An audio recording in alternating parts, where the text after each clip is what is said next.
Part 11. Restarting the Myth. Author, Fengchao Huang. Chapter 101.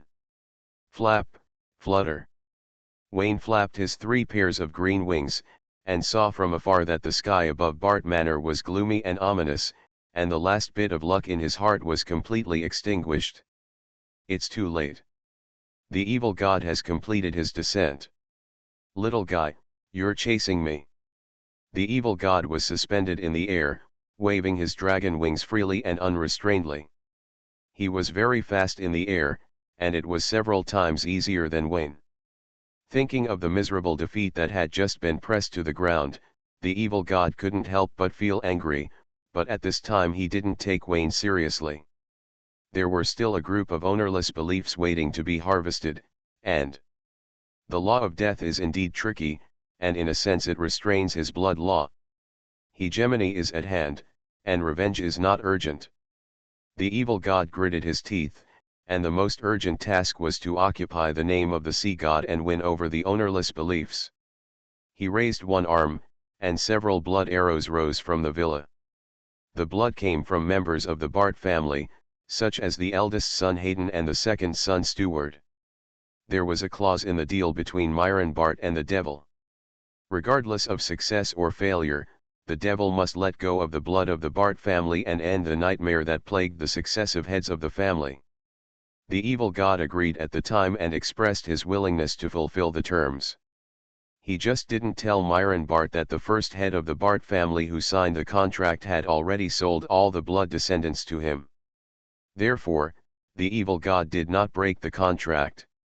He just chose the terms that were beneficial to him among the 2 conflicting terms. Evil God, although I broke my promise, I did not break my promise. The blood arrows hung in the air, outlining the inverted pentagram symbol of hell, and expanded rapidly in the sky. A giant dragon with a body length of more than 100 meters and crystallized by blood drilled out of the magic circle and rushed towards Wayne with roaring wind and waves. The tentacles of the vines rose from the ground, and the huge arms rushed straight into the sky, tightly grasping the dragon's long neck and dragging it to the ground. On the ground, the wandering vines were ready to move, weaving a cage waiting for the dragon to fall into the trap. Omega WTK and C Omicron. The evil god looked at the scene indifferently, flapped his wings and soared into the sky, heading straight for the direction of the sea shrine. When passing by Wayne, he rolled up the whistling wind with one hand and said viciously, "Be proud, you almost succeeded in stopping me. Cherish the last time, your blood will eventually belong to me. I will forge your skull into a blood chalice and drink every drop of your blood." Wayne raised the vines and tried to keep the evil god, but he returned in vain because of the sudden appearance of the red crystal wall, and only planted a parasitic spore on the other party. Roar, roar, roar. The blood-colored dragon tore the vines, flapped its wings and roared, and opened its bloody mouth to the limit, swallowing Wayne in one gulp. The dragon was forged by blood magic, without any thoughts, and was not a magical life. It killed the target to complete the task, and then flapped its wings and hovered in the air, very confused. At this moment, the dragon's abdomen suddenly swelled up, and sharp vines pierced the crystal, drilling out from the dragon's abdomen, neck, and even the back. The vines wrapped around the dragon's body, like a big net tightening. The crystal dragon fell from the sky, and the red crystal broke into pieces, turning back into the original spellcasting material, the blood of the Bart family members. The battlefield was in a mess, and the aftermath affected the big house on the cliff. Probably someone like the butler was organizing the servants to flee. A group of vines opened, and the flower buds spit out white meatballs. The meatballs squirmed and turned into 3 pairs of meat wings. Wayne used the same trick to attach to the green leaves again, and flapped his wings to fly towards the location of the parasitic spores. Since there is no end to the death, then there is no end to the death. Sea Shrine. The island is not peaceful today. Small-scale earthquakes continue. The sky was clear 1 second ago, and the clouds rolled the next second. The shouts rolled, the heat rose from the ground, and the roar of the storm gradually sounded on the sea, indicating that the storm is coming. Long's Inn Island is located in the North Sea. Storms usually occur in winter. Now it is August, which is not the outbreak period of storms, and it is such a violent and sudden storm. The sea god must be angry. A large number of fishing boats approached the port, and the families of the fishermen spontaneously came to the sea shrine to ask the sea god to calm his anger and bless the believers to return safely from the sea. At first there were only hundreds, and the number of people increased, gradually exceeding thousands. In the prayers of the believers, the pool in the center of the sea shrine rolled violently, and with a bang, a splash of water splashed, and a figure jumped out of it, with wings spread, waiting for the believers to worship. The evil god of blood. The evil god flapped his wings and came to the center of the square, where a statue of Poseidon was erected, which was built by believers and embodied their simple faith. People cannot earn money beyond their cognition, and similarly, they cannot imagine Poseidon beyond their cognition. What does he look like, how tall and how big he is, the believers do not know. The Poseidon shrine was built with reference to the architectural style of the Heavenly Father Church. The statue of Poseidon is also a human figure with unrecognizable face and arms raised horizontally. As for the symbol of faith of the Poseidon shrine, the strange and distorted pentagram, no one knows its deep meaning, and no one knows where it comes from. The evil god folded his wings and landed in front of the statue. He raised his hands horizontally in the same posture as the Poseidon statue, and slowly said, "My believers, my people, I come here at your pious call." The voice was not loud, but very gentle, and it resounded clearly over the square. From deeply rooted in people's hearts to deafening, every syllable hit the hearts of believers, directly dispelling their doubts, and began to worship the evil god in front of the statue. The pious kneeling sound rose one after another, and the scale became larger and larger. Even the members of the sea shrine believed it and expressed their loyalty to faith from the bottom of their hearts. The believers waited for God's inspection and assessment. They had been looking forward to this day for a long time.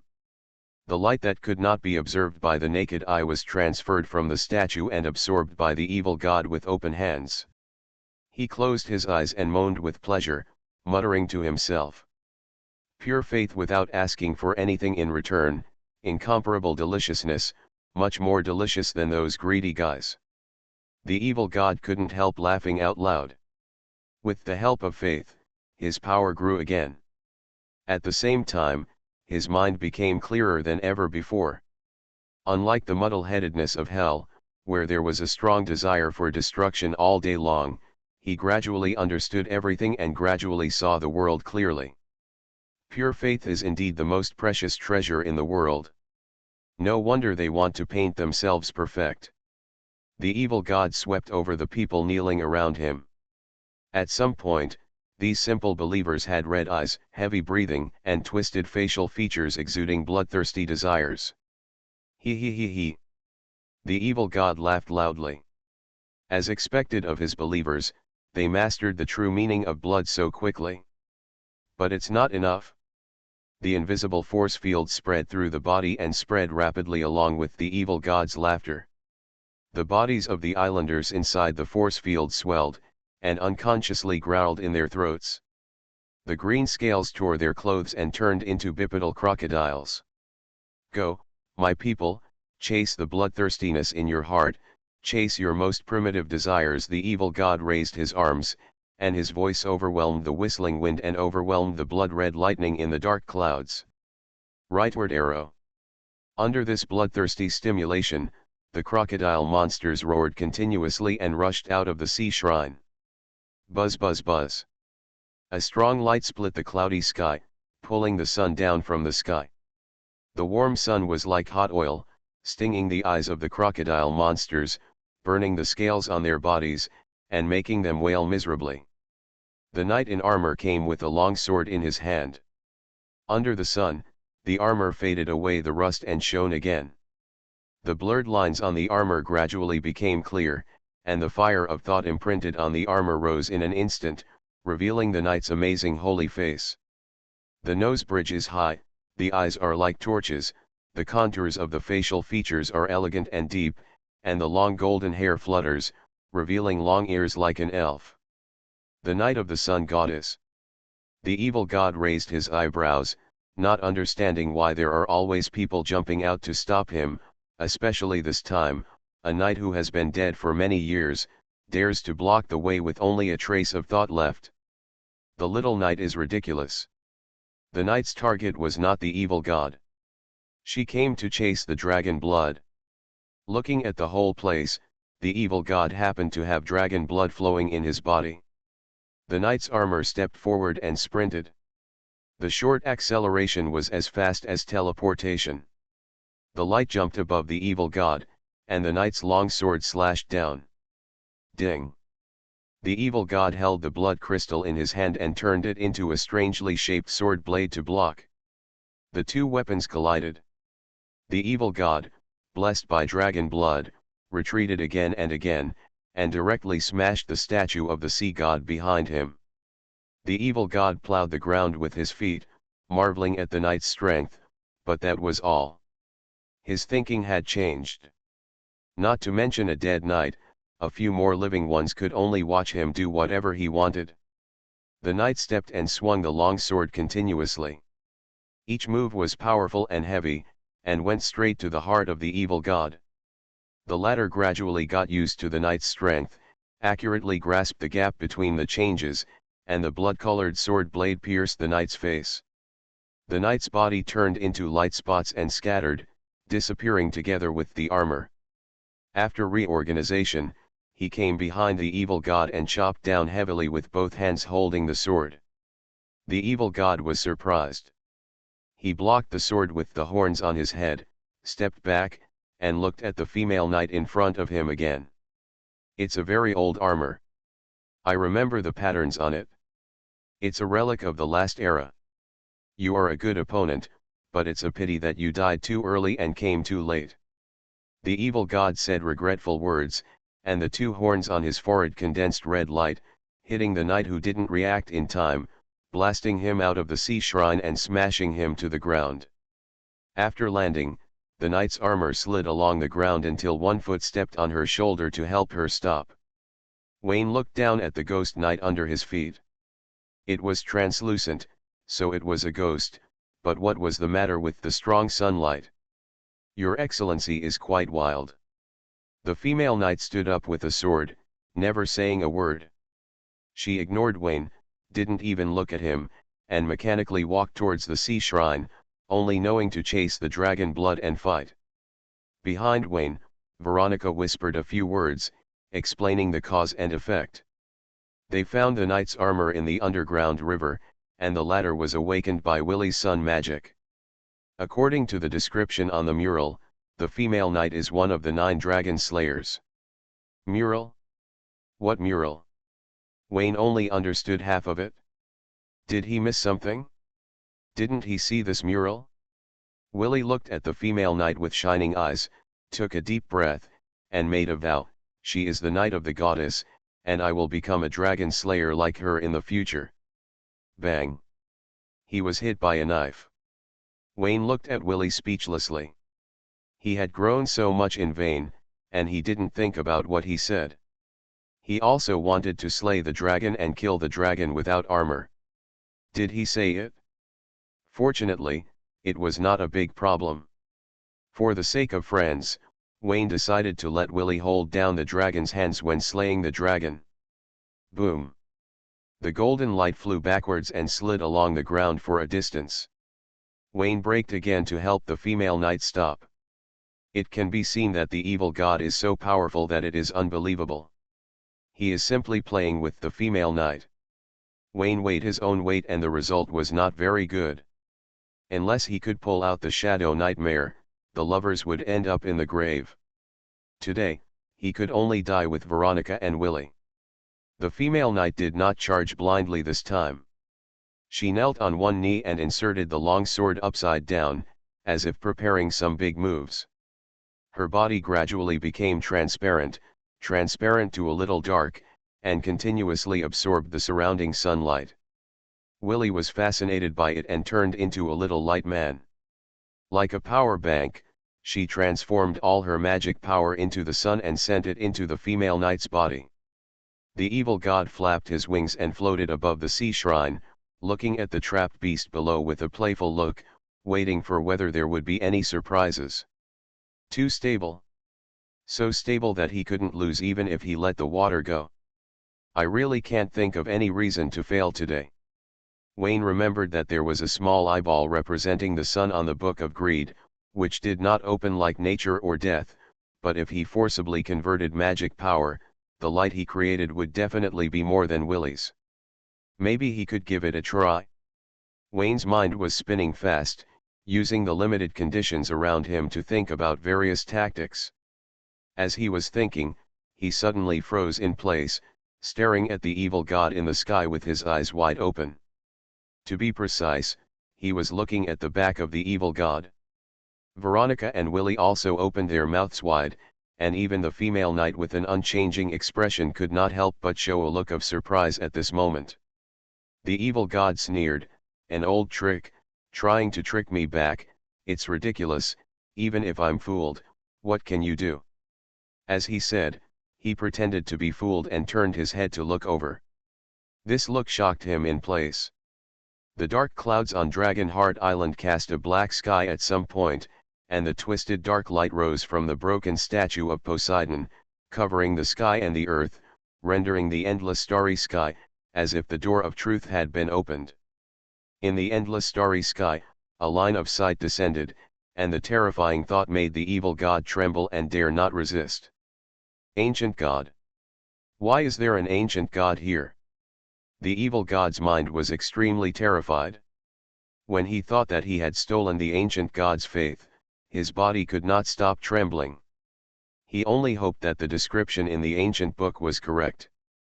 The ancient god did not care, had no likes or dislikes, and would not be angry. The sight swept across the whole scene, dispelled the believer's transformed crocodile form, took back the faith and reshaped the statue of the sea god. By the way, a reward was given to everyone present. The violent will crushed down ruthlessly, treating everyone equally and impartially. Endless whispers lingered in everyone's ears. The ancient mystery seemed to come from the depths of the ocean, as dense and disorderly as the waves, sometimes whispering softly, sometimes sharp and piercing, telling everyone an incomprehensible melody, making the entire Dragonheart Island fall into peace after a brief chaos. Ordinary people who couldn't bear it fainted directly. Even some magicians could hold on, such as Veronica and Willie. They had experienced the gate of truth and had gained some immunity to it. They also closed their eyes under this voice that mocked order. Before they closed their eyes, they saw the abyss and the bloated and deformed body of the sea god. In their peripheral vision, there was also a deformed body expanding next to them. Hiss. Wayne's pale chest cracked vertically, and a huge eyeball opened. Restarting the myth. Author, Fengchao Huang. Chapter 102. The whispers of the ancient gods resounded in my ears, a grand melody that humans could neither understand nor resist. This melody is so chaotic that everything is in it. The benevolent sees the benevolent and the wise see the wisdom. Everyone can hear the message they desire in the melody, and because the melody is extremely complex and profound, they will subconsciously produce feelings of rejection. Great, I'm gradually understanding everything. Okay, enough. Say no more. Wayne heard the sarcasm in the melody. Facing the infinitely vast universe, human being's short life was small and powerless. He felt a sense of sadness in his heart and felt sad for the unspeakable fear. No, I am different. Wayne subconsciously merged with the Book of Greed, and his body transformed into a 3-meter-tall pale faceless man. The vertical line on his chest split a huge one eye, looking directly at the ancient god beyond the abyss. He is different, he is not small.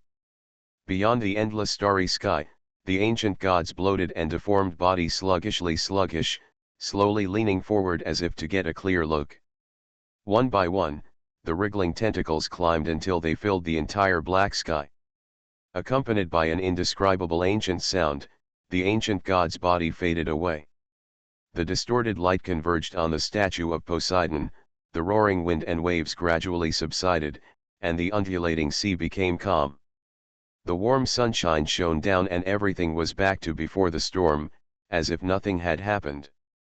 The evil god looked into the distance with lingering fear, touched his chest that was beating wildly, and for the first time felt repulsed by the god's chosen continent. This world is too dangerous. Anyone who touches an ownerless belief will attract the ancient gods. In comparison, hell is extremely peaceful, with nothing more than rivers of blood flowing from fighting and killing every day.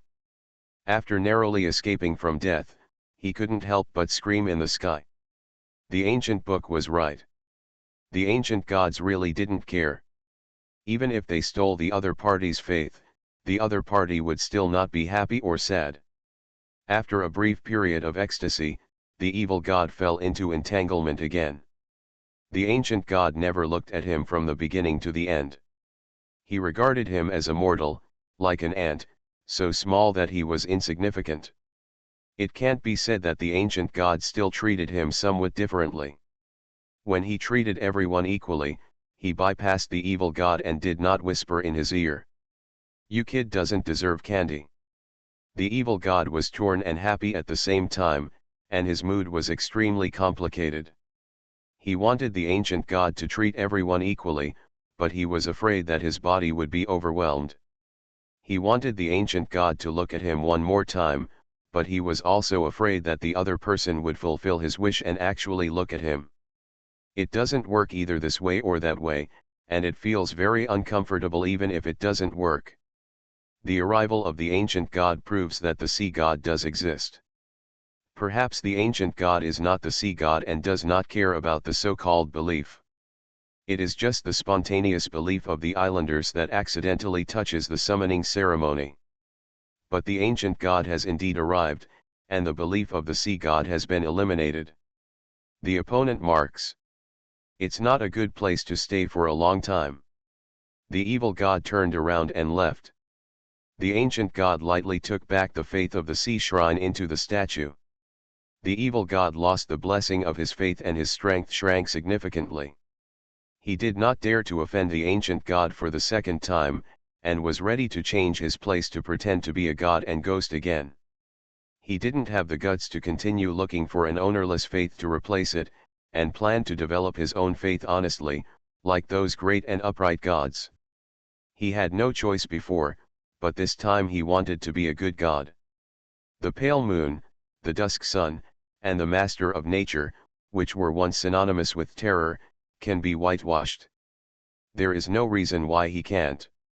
Is it difficult to be a good god?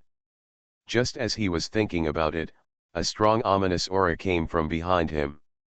The evil god held the crystal blade in his hand and looked at it. A big eyeball with arms and legs was looking at him eagerly. It was about 3 meters tall, with pale wrinkles all over its body. It focused on an evil sect. The evil god was stunned for a moment, and soon understood the reason. Wayne failed to resist the whisper of the ancient god and mutated into a monster. Poor guy, you can look directly at the ancient god. He deserves it, the evil god gloated. He was not the unluckiest person in the room. Wayne was much worse off than him. Pale tentacles swept over, splitting, enlarging, and extending halfway, turning into a twisted tentacle web. The evil god waved the crystal blade, the red sword shadow flashed in a dazzling way, and the tentacle network instantly fell apart. Wayne retracted the broken tentacle, and the gray-white juice mass squirmed, repairing the severed arm. The two arms extended and turned into blades, and he accelerated and sprinted to the evil god. At this time, he was a little delirious. Facing the ancient god's body and merging it with the Book of Greed, he had a sudden thought. He felt that he was too normal and incompatible with the world's painting style. He could be a little more evil. For example, he doesn't have enough tentacles on his body. Look at the ancient gods. There is nothing human-like about them. That is the most perfect divine body that conforms to the rules of the universe. Changing the world background, this is called the innate Taoist body, the immortal golden body, invincible at the same level, direct access to the avenue, and there are buff bonuses for cultivation. There are many sayings. To sum up, people have their limits. If you want to become an eternal and powerful existence, you must not be a human being. Wayne merged with the Book of Greed, hit it off immediately, and began to transform the evil sect. The two blades crossed over and a strong wind hit his face, mixed with the extremely strong wind element. The power of the slash and the sharpness of the wind blade made the evil god dare not confront him head-on, so he waved his dragon wings and jumped away. In mid-air, the evil god spun his body and whipped out his slender dragon tail. A curved hook protruded from the tail, and with a hiss, it tore open a huge gap in Wayne's back. This gap tore from the back of the neck to the lower back, almost penetrating the entire torso. Strangely, not a drop of blood fell. 4 tentacles sprang out from it, plunged into the air, and tightly wrapped around the evil god's limbs. You said you can't look directly at the ancient gods, you are so evil. The evil god lost the blessing of his faith and suddenly wanted to be a good god. He made a triple jump in strength and was unable to break away from the tentacles for a while. The world was spinning in front of him and he was swung up and banged by the tentacles more than 10 times. The dragon's tail hook drew an arc and pierced the big eyeball on Wayne's chest. Wayne held the dragon's tail with both hands, his eyes blazing with rage, and with a dull roar, he tore hard with both hands and tore off the dragon's tail forcefully. The evil god screamed, fluttering his wings and flying into the air with Wayne. He judged that the latter had been emptied of his mind by the ancient god and was now just an empty shell of unconsciousness. This battle was meaningless. It's natural to win, but it's too embarrassing to lose. Buzz. A heavy sword cry sounded, and the golden sword light pierced straight towards him. The bright light shone into the evil god's eyes, making him feel the threat of death. Female Knight. The armored body turned into a point of light and teleported to the evil god to reorganize. The knight's sword carried a dazzling light that was so dazzling that it was impossible to look directly at it. Except for the evil god, the ancient god rewarded everyone equally. It didn't matter whether the ancient god could bear it or not, he rewarded everyone anyway. For example, Wayne, the ancient god showed him what perfection is, pointed out the true meaning of life, and avoided some potential misunderstandings. For example, Veronica and Willie, well, they didn't catch the candy, and they missed a great opportunity to become human on the road of evolution. The female knight is naturally no exception. Because her body has long since rotted, she has been given a permanent shackles, and her remaining thoughts are imprisoned in the knight's armor. This can also be understood as the curse of the immortal species. The ancient god blessed everyone from the bottom of his heart, but again, it was none of his business whether he could bear it or not. Benefiting from the curse, the female knight's thinking became much clearer. Out of her obsession with slaying dragons, her target was still the evil god who had transformed the body of dragon blood. The sword was powerful and heavy, and the evil god hurriedly raised the crystal sword blade to parry. Then he crushed it down with great force, smashed the blade with a bang, and hit the evil god's head heavily. The sword's edge was still powerful, breaking a curved horn and knocking the evil god and Wayne to the ground. Boom! The evil god fell to the ground, raised his head and coughed out a bloody arrow. Cracks in the spider web spread everywhere, and a circle of smoke and dust suddenly spread. Seeing the female knight stabbing down with swords in both hands, the evil god's eyes shone brightly and he controlled the blood magic. The blood arrow turned into a spear of thorns and hit the knight's armored chest, knocking the female knight away far away. The knight's sword fell from the air and was held by a big pale hand before it hit the ground. Bang bang! Wayne's heartbeat accelerated, and his pale arms were covered by the blazing light transmitted from the knight's sword, forming gauntlets, arm armor, and shoulder armor made of elements. The balance in the body was disrupted in an instant. The Book of Greed stopped its transformation plan and turned to absorb the strong sunshine. Wayne also used the moment of confusion to calm down and get back online. It was so dangerous, I almost stopped being a human being. It didn't matter whether he was a human or not. He had just almost classified chickens as useless, thinking that this was the lowest form of reproduction. Thinking back, I was horrified. The ancient gods were so evil. They would destroy people when they met and go to other places. I must avoid them in the future. Wayne held the knight's sword in his hand and was instantly recognized. He didn't take it seriously. A similar situation happened once. It was a routine operation. The long sword tentacles were waved at the same time and cut off one of the opponent's dragon wings. Wayne thought it was normal, but the female knight didn't think so. Even though her mind was incomplete and her memory was pitiful, she was still shocked by the strange painting style in front of her. Goddess above me, is he really my successor? The painting style was too eye-catching, and the female knight wanted to refuse. If she had to choose one, Willie, who vowed to become a dragon slayer, was the best candidate. The female knight stood tangled in place, thinking about the battle between heaven and man. In the end, her faith overcame everything. If this was God's will, she would not be able to do it. Golden light surged up, and the knight's armor turned into light spots and scattered. After reorganization, it was enlarged in the same proportion and was worn on Wayne. Warm sunshine enveloped him from all directions, and Wayne couldn't help but hum while bathing in it. A pair of arms embraced him from behind, and their fingers joined together on the back of his hand, guiding him how to swing the sword. In his ears, a soft voice sounded, instructing Wayne on the dragon-slaying swordsmanship. The long blonde hair was fluttering in the warm sun, scratching the tip of his nose, which made Wayne itchy and subconsciously turned his head. He saw a heroic profile. From the high bridge of the nose to the elegant jawline to the slender neck and long golden hair flowing like the sun, every detail exudes elegance and nobility. So handsome, so beautiful, so powerful, Wayne felt like he was in love. The last time he felt like this was when he met Veronica, Willie, Chris, etc. He just said that chickens can't be useless, and ancient gods and all are evil. The female knight spoke slightly, asking Wayne not to be distracted and guiding him to perform the dragon-slaying sword technique. The real sword is not in the hand, but the omnipresent and omnipresent light. Boom! The golden sword light that destroyed the heaven and earth brushed down, and he moved forward indomitably.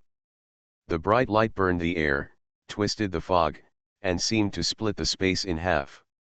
The evil god roared under the heavy pressure and faced the crisis of life and death.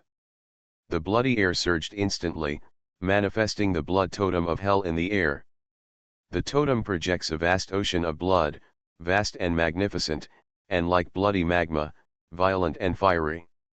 The golden sword fell, and the warm light of Mercury poured down on the ground. Wherever it passed, the sea of blood seemed to be burned, falling into pieces, collapsing and dissipating.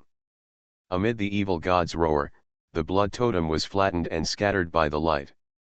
Even if he tried his best to resist, he could not delay the sword's edge. Unable to stop it, the evil god dodged sideways, and the knight's sword fell across his face. It was so close that he could even feel the sting of the sword cutting his skin. The sword slid to his flat chest and suddenly stopped. The female knight held Wayne's hands, deflected the knight's sword, and cut the evil god's neck across the arc of golden light. The change of moves came too fast and too suddenly. The evil god could not dodge in time. He tilted his head back slightly, and the only remaining horn was also cut off. He wailed in pain, angrily accusing his opponent of being a knight but not having the spirit of chivalry. They suddenly merged while fighting. Under the guidance of the female knight, Wayne's body returned to normal, the knight's armor was proportionally reduced, and the pure magic power catered to the slowly opening sun eyeball, and the knight's sword became more dazzling.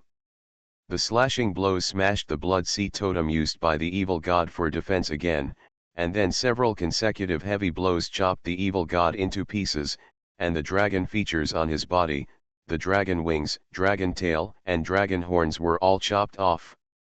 Clang! The evil god was kicked away, and he stood up and tried to fight stubbornly.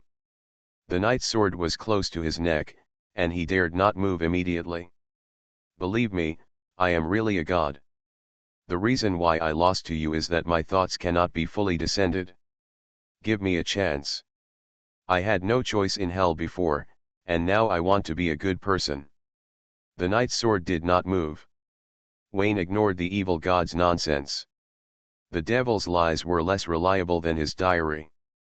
At least the punctuation marks in his diary were true. The female knight whispered in Wayne's ear, stabbed the dragon's heart with a sword, ending the other's life, and also gave her a relief. Sister, I really want to give you a relief, but the maid may still be able to rescue you. Wayne did not draw his sword and pierce the evil god's chest. The evil god deserved death, but the maid was innocent. No matter what, this was a life. The female knight heard Wayne's voice and was slightly stunned. She was narrow-minded just now and admitted that Wayne's kindness deserved the title of knight.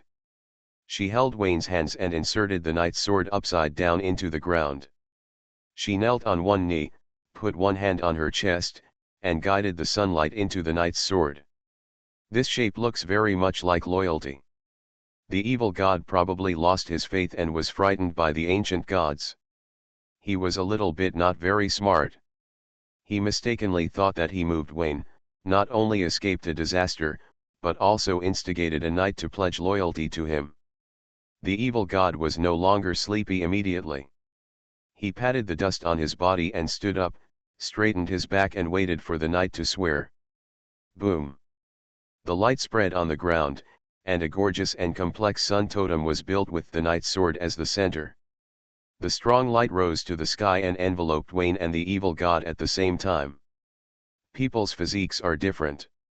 Wayne hugged the long legs of the sun goddess and felt warm in the sun. The evil god was completely the opposite. With a shrill scream, strands of blood were peeled off his body and turned into a bright red devil face in mid-air. The crocodile with long horns had a bit of dragon posture, and after peeling and removing the scales, it looked like a sheep skull. He howled with pain, cursing Wayne's blood, cursing the night that one day he would become his plaything. Just like the notorious Death Knight, he was only powerful for a while, and would eventually become a claw of hell. A ray of red light hit Wayne's body, which was the evil god's last curse, asking Wayne to be unable to live or die, and it was also a coordinate. Failure was only temporary, he would come back. Ah! The evil god's thoughts were wiped out by the sun, and the thin body of the maid Oga slowly fell down. Wayne caught it in his knight armor, with the background of the expelled evil god, the twisted pentagram of the sea shrine, and the golden beam rising into the sky. You are listening to Novels at Bless Up channel. Wish you happiness and luck. Please subscribe to receive new novels. How do you feel about this novel? Please like and leave a comment. Restarting the Myth. Author, Fengchao Huang. Chapter 103. The maid ogre returned to her normal appearance, 1.6 meters tall, ordinary. Her maid outfit was torn apart when she transformed. Before, there were scales attached to cover her private area, but now it was just like that, plain and quiet, and Wayne felt pity for her. The capitalists were so hateful.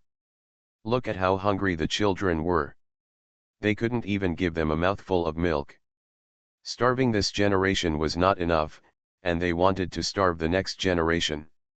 TT Kappa with acute NC. He randomly picked a passerby, took off the other's coat and put it on the maid. Looking around, there were passersby sleeping soundly everywhere, sleeping like babies, which really made him envious. The knight's armor turned into light spots and dissipated. After reorganization, it remained in a kneeling position on one knee. The female knight's mind was imprisoned in the armor.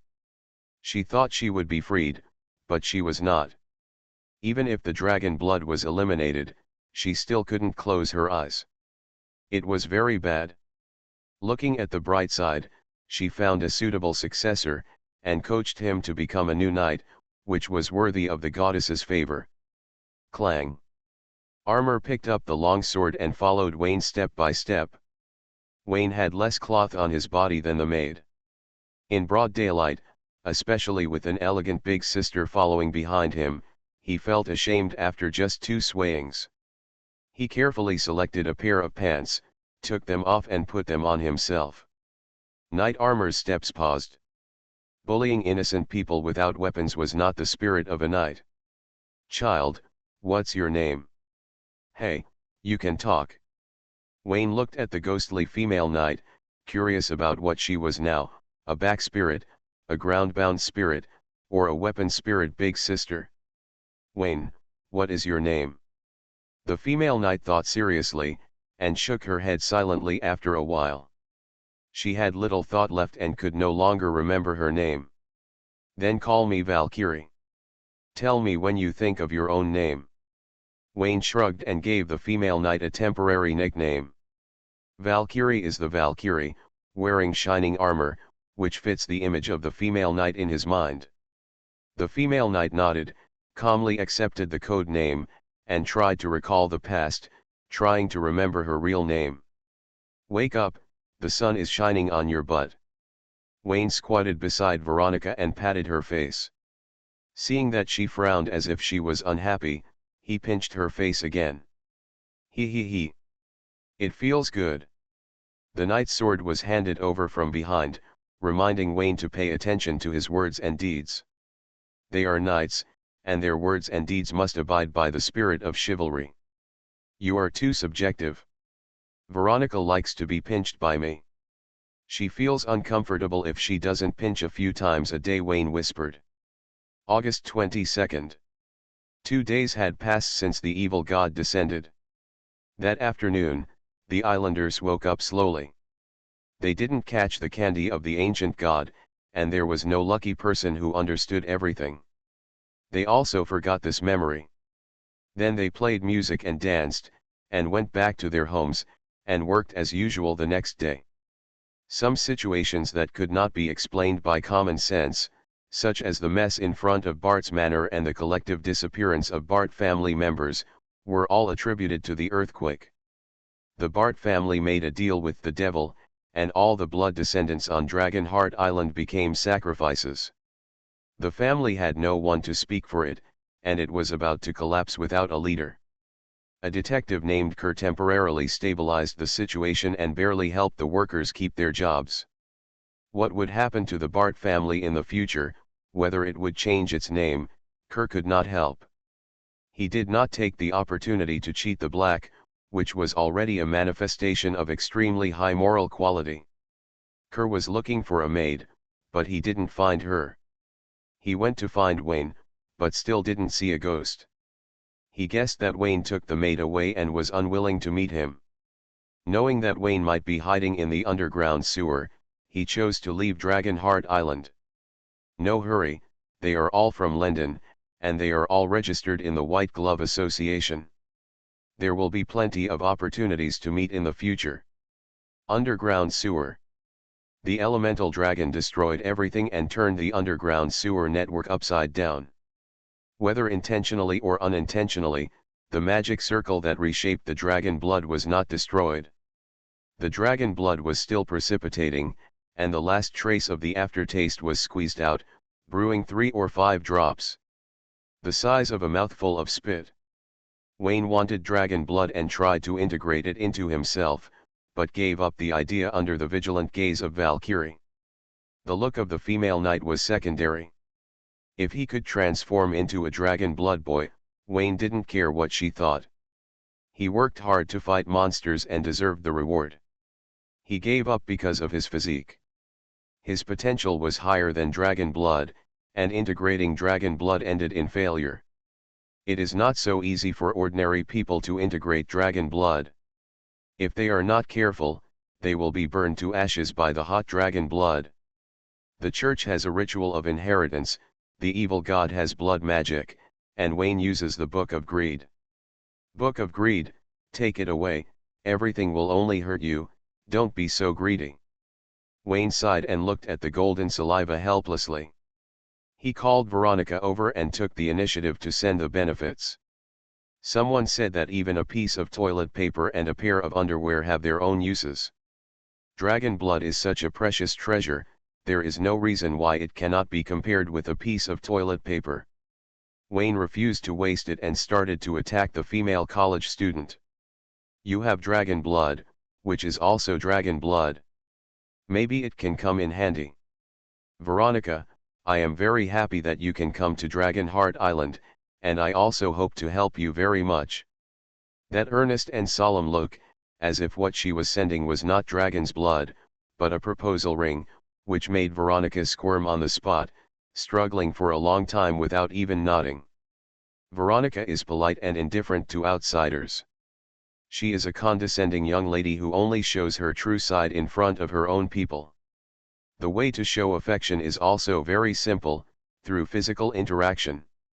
It's not so much that he has a clear love and hate personality, but it's more that he's extremely possessive. It doesn't mean that he doesn't even look at her things. What's hers must be hers. The concept of love is simpler. What's the point of falling in love? If you can, let's get married. She thinks Wayne is too unreliable and a complete social waste.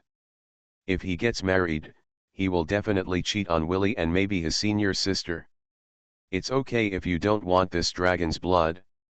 Finally, he reluctantly put it away to prevent Wayne from being sentimental, and declared, "This is the treasure you found.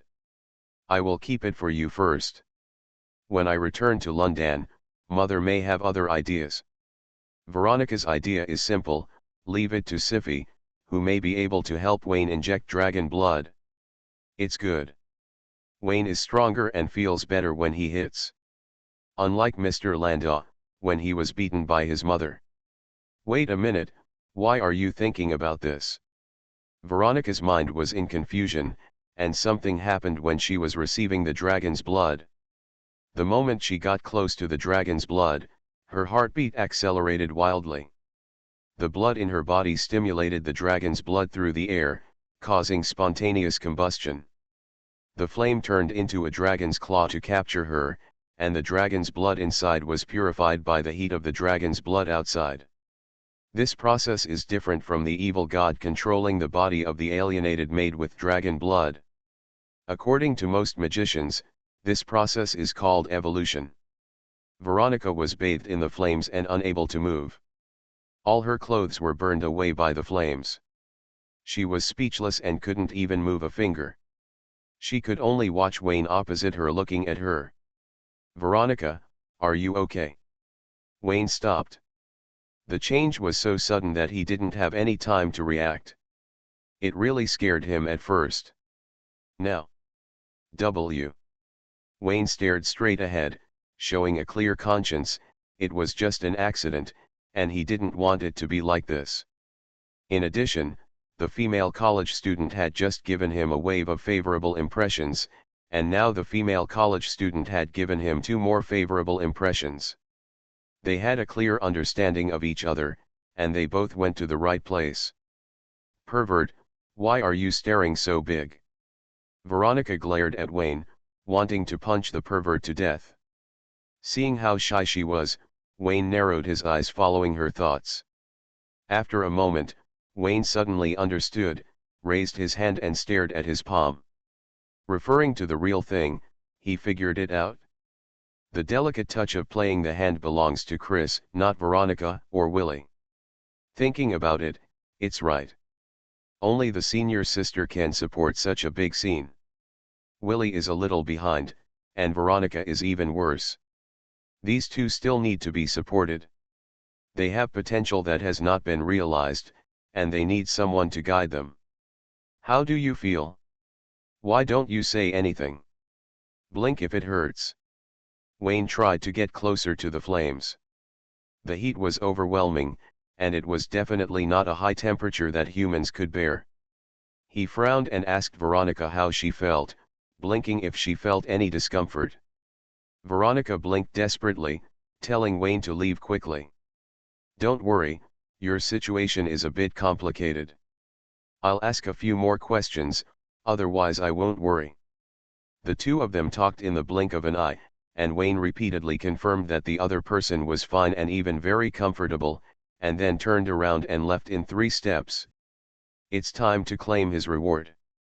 Before leaving, Wayne planted several green plants in the surrounding area to cover the body of the shy female college student.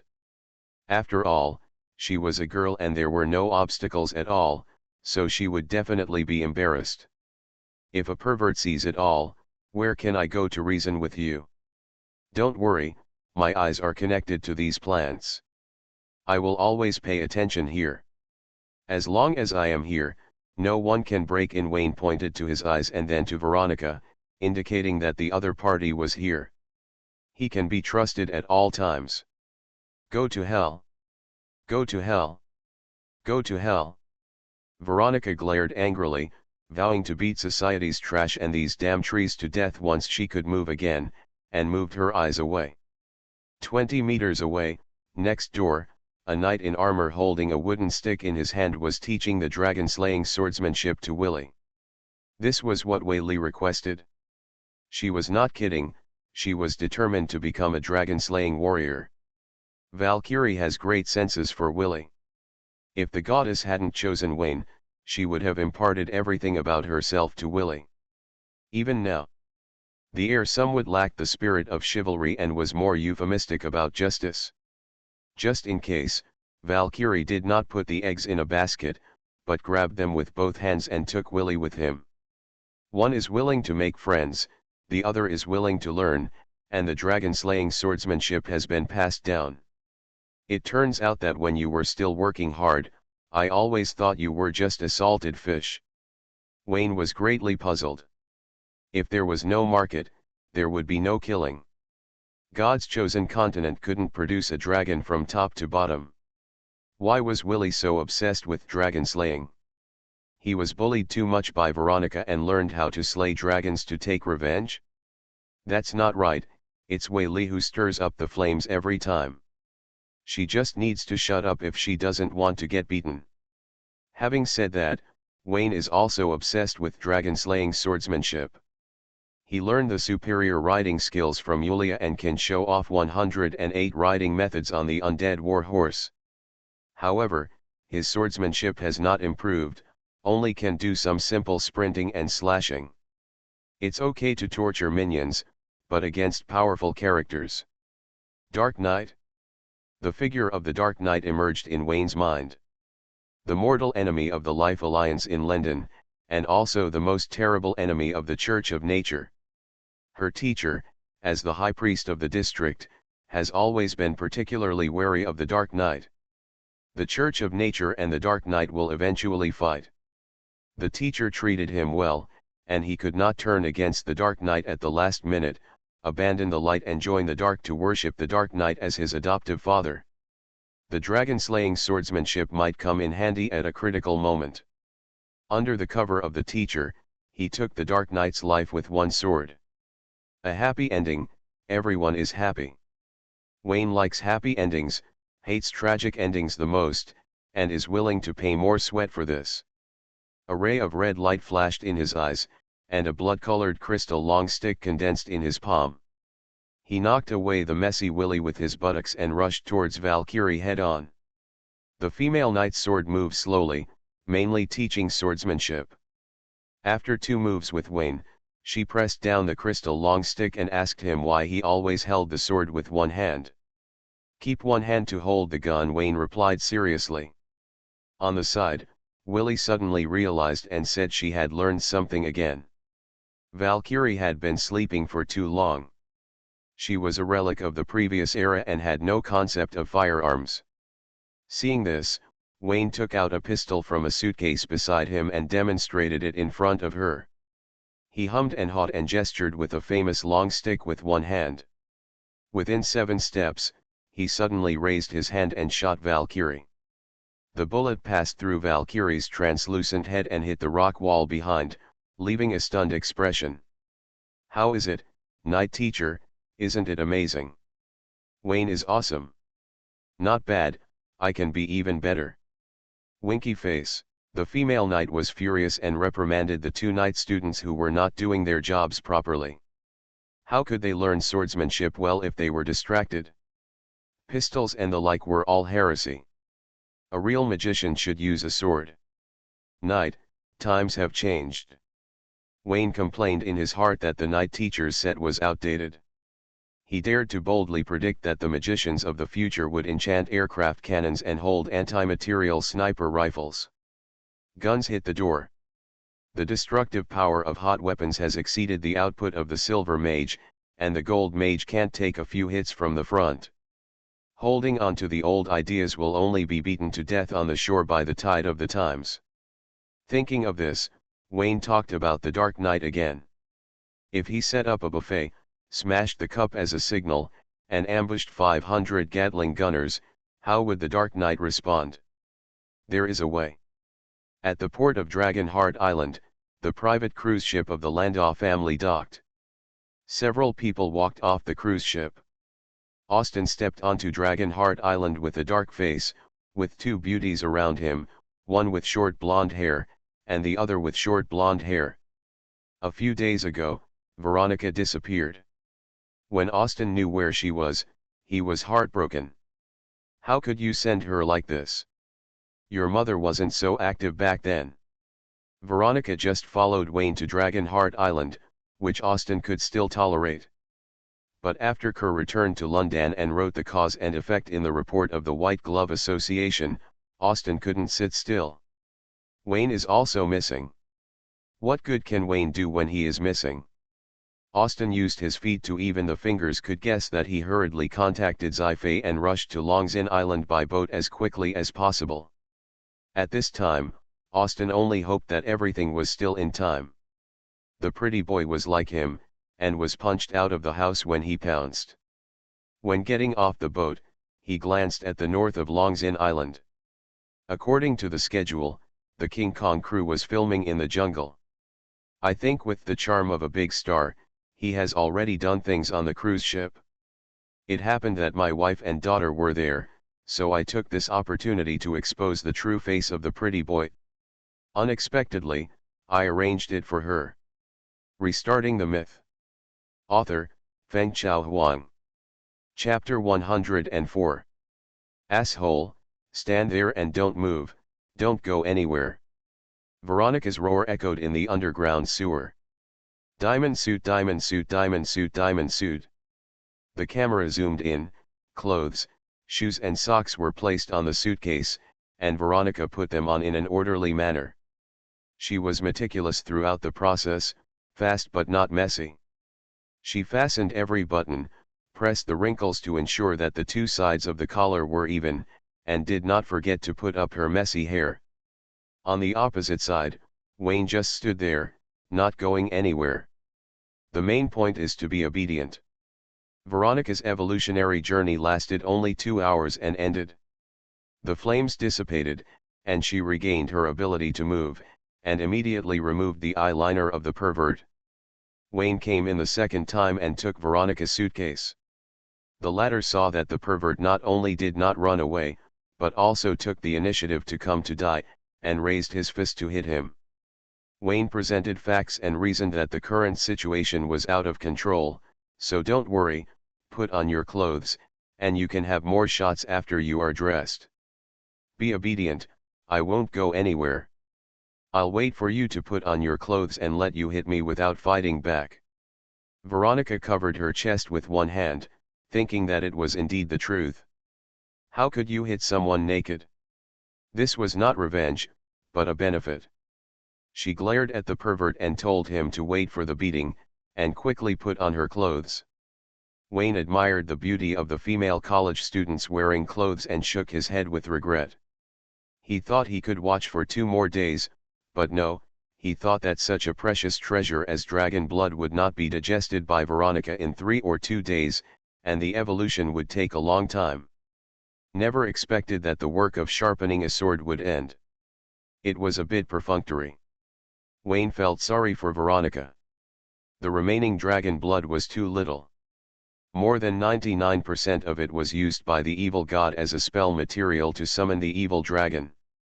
It was a weak dragon with no brains and only talent. It was a waste of heaven. If all this dragon blood was used on Veronica, maybe he could really watch her for 2 days and 2 nights. No, maybe Veronica could really evolve for 2 days and 2 nights, at least she wouldn't be in a hurry. It was only 2 hours, too short. Tell me, how do you want to die? Veronica changed her clothes, clenched her fists until they turned white, and walked towards Wayne step by step. Wayne was not panicked at all, took 2 steps forward, and said with concern, "How are you? Are you feeling well? Are you feeling uncomfortable anywhere?" Veronica was stunned for a moment, and her fists loosened subconsciously. She was a little overwhelmed by the sudden concern. But soon, she remembered the diary, and her fists hardened instantly. "Wake up, Veronica, the social rubbish is full of lies, don't be deceived by his face. Hey, teacher, why are you here?" At the moment when Veronica raised her fist, Wayne looked behind her in surprise, and Veronica quickly loosened her fists and turned around to look over. There was nothing in the dark fluorescent cave. Looking back, Wayne had already sprinted 10 meters away. From the time she left the school gate to the time she left the school gate, the female college student was repeatedly played around by the scum of society. She was angry, furious, and furious. She crushed the rocks under her feet and chased after them with her fists clenched. "Asshole, you lied to me again. You said you wouldn't run away when you stood. I said I wouldn't go anywhere until you changed your clothes. You have already changed." Wayne shuttled freely in the sewer. With the advantage of controlling the terrain, he easily confused the angry dragon-blooded girl. "It was so funny, even a real dragon couldn't get around me." One chasing and one running, the sewer was full of a cheerful atmosphere of youth. 10 minutes later, Wayne stopped and confirmed that Veronica's anger value was declining in the repeated tug of war. He raised his hands and gave up resisting. The advantage that should be taken has been taken, and the beating that should be taken is indispensable. This is part of the strategy. The girl must know that she got back the place with her own hands and was not taken advantage of by the pervert. Bang! Veronica came in a rage and punched Wayne in the face. The latter flew backwards and made a few water splashes in the slippery waterway after landing. This wave of strategy is considered completed, and will continue next time. To deal with a young lady like Veronica who likes to use violence to show closeness, suppressing her nature will only backfire and cause the relationship to gradually become distant, so you must take a few punches when settling the progress of the strategy. Only after being beaten, the strategy is considered to have reached the standard. To put it bluntly, in a more scumbag way, Wayne is in KFC. He is responsible for taking advantage, and Veronica is responsible for violence. Over time, Veronica will form a habit that it doesn't matter if she is taken advantage of, she can fight back. Over time, it's the child's mother beating the child's father. One is willing to fight and the other is willing to be beaten. It can't be called domestic violence, it's a mood. By the way, did that guy use this trick to tame the dragon blood girl? Wayne muttered, thinking of a possibility, and was so angry that he almost yelled, "Shameless, shameless, scum, using CPU methods on a cute and kind girl, this kind of social garbage should be stuffed into cement barrels to fill the river. Tight on the outside and loose on the inside, he has always been good at double standards." Veronica quickly caught up and saw Wayne lying on the ground with his nose covered. He was still unsatisfied and his fists were still itching, so he rode on him without thinking. She lifted Wayne's collar, raised her eyebrows, and said viciously, "Run, why don't you keep running?" "I can't run anymore, you hit me, I promise this time." Wayne shrugged his nose halfway through his words and said in surprise, "Hey, why is the teacher here?" "Haha, you still want to lie to me."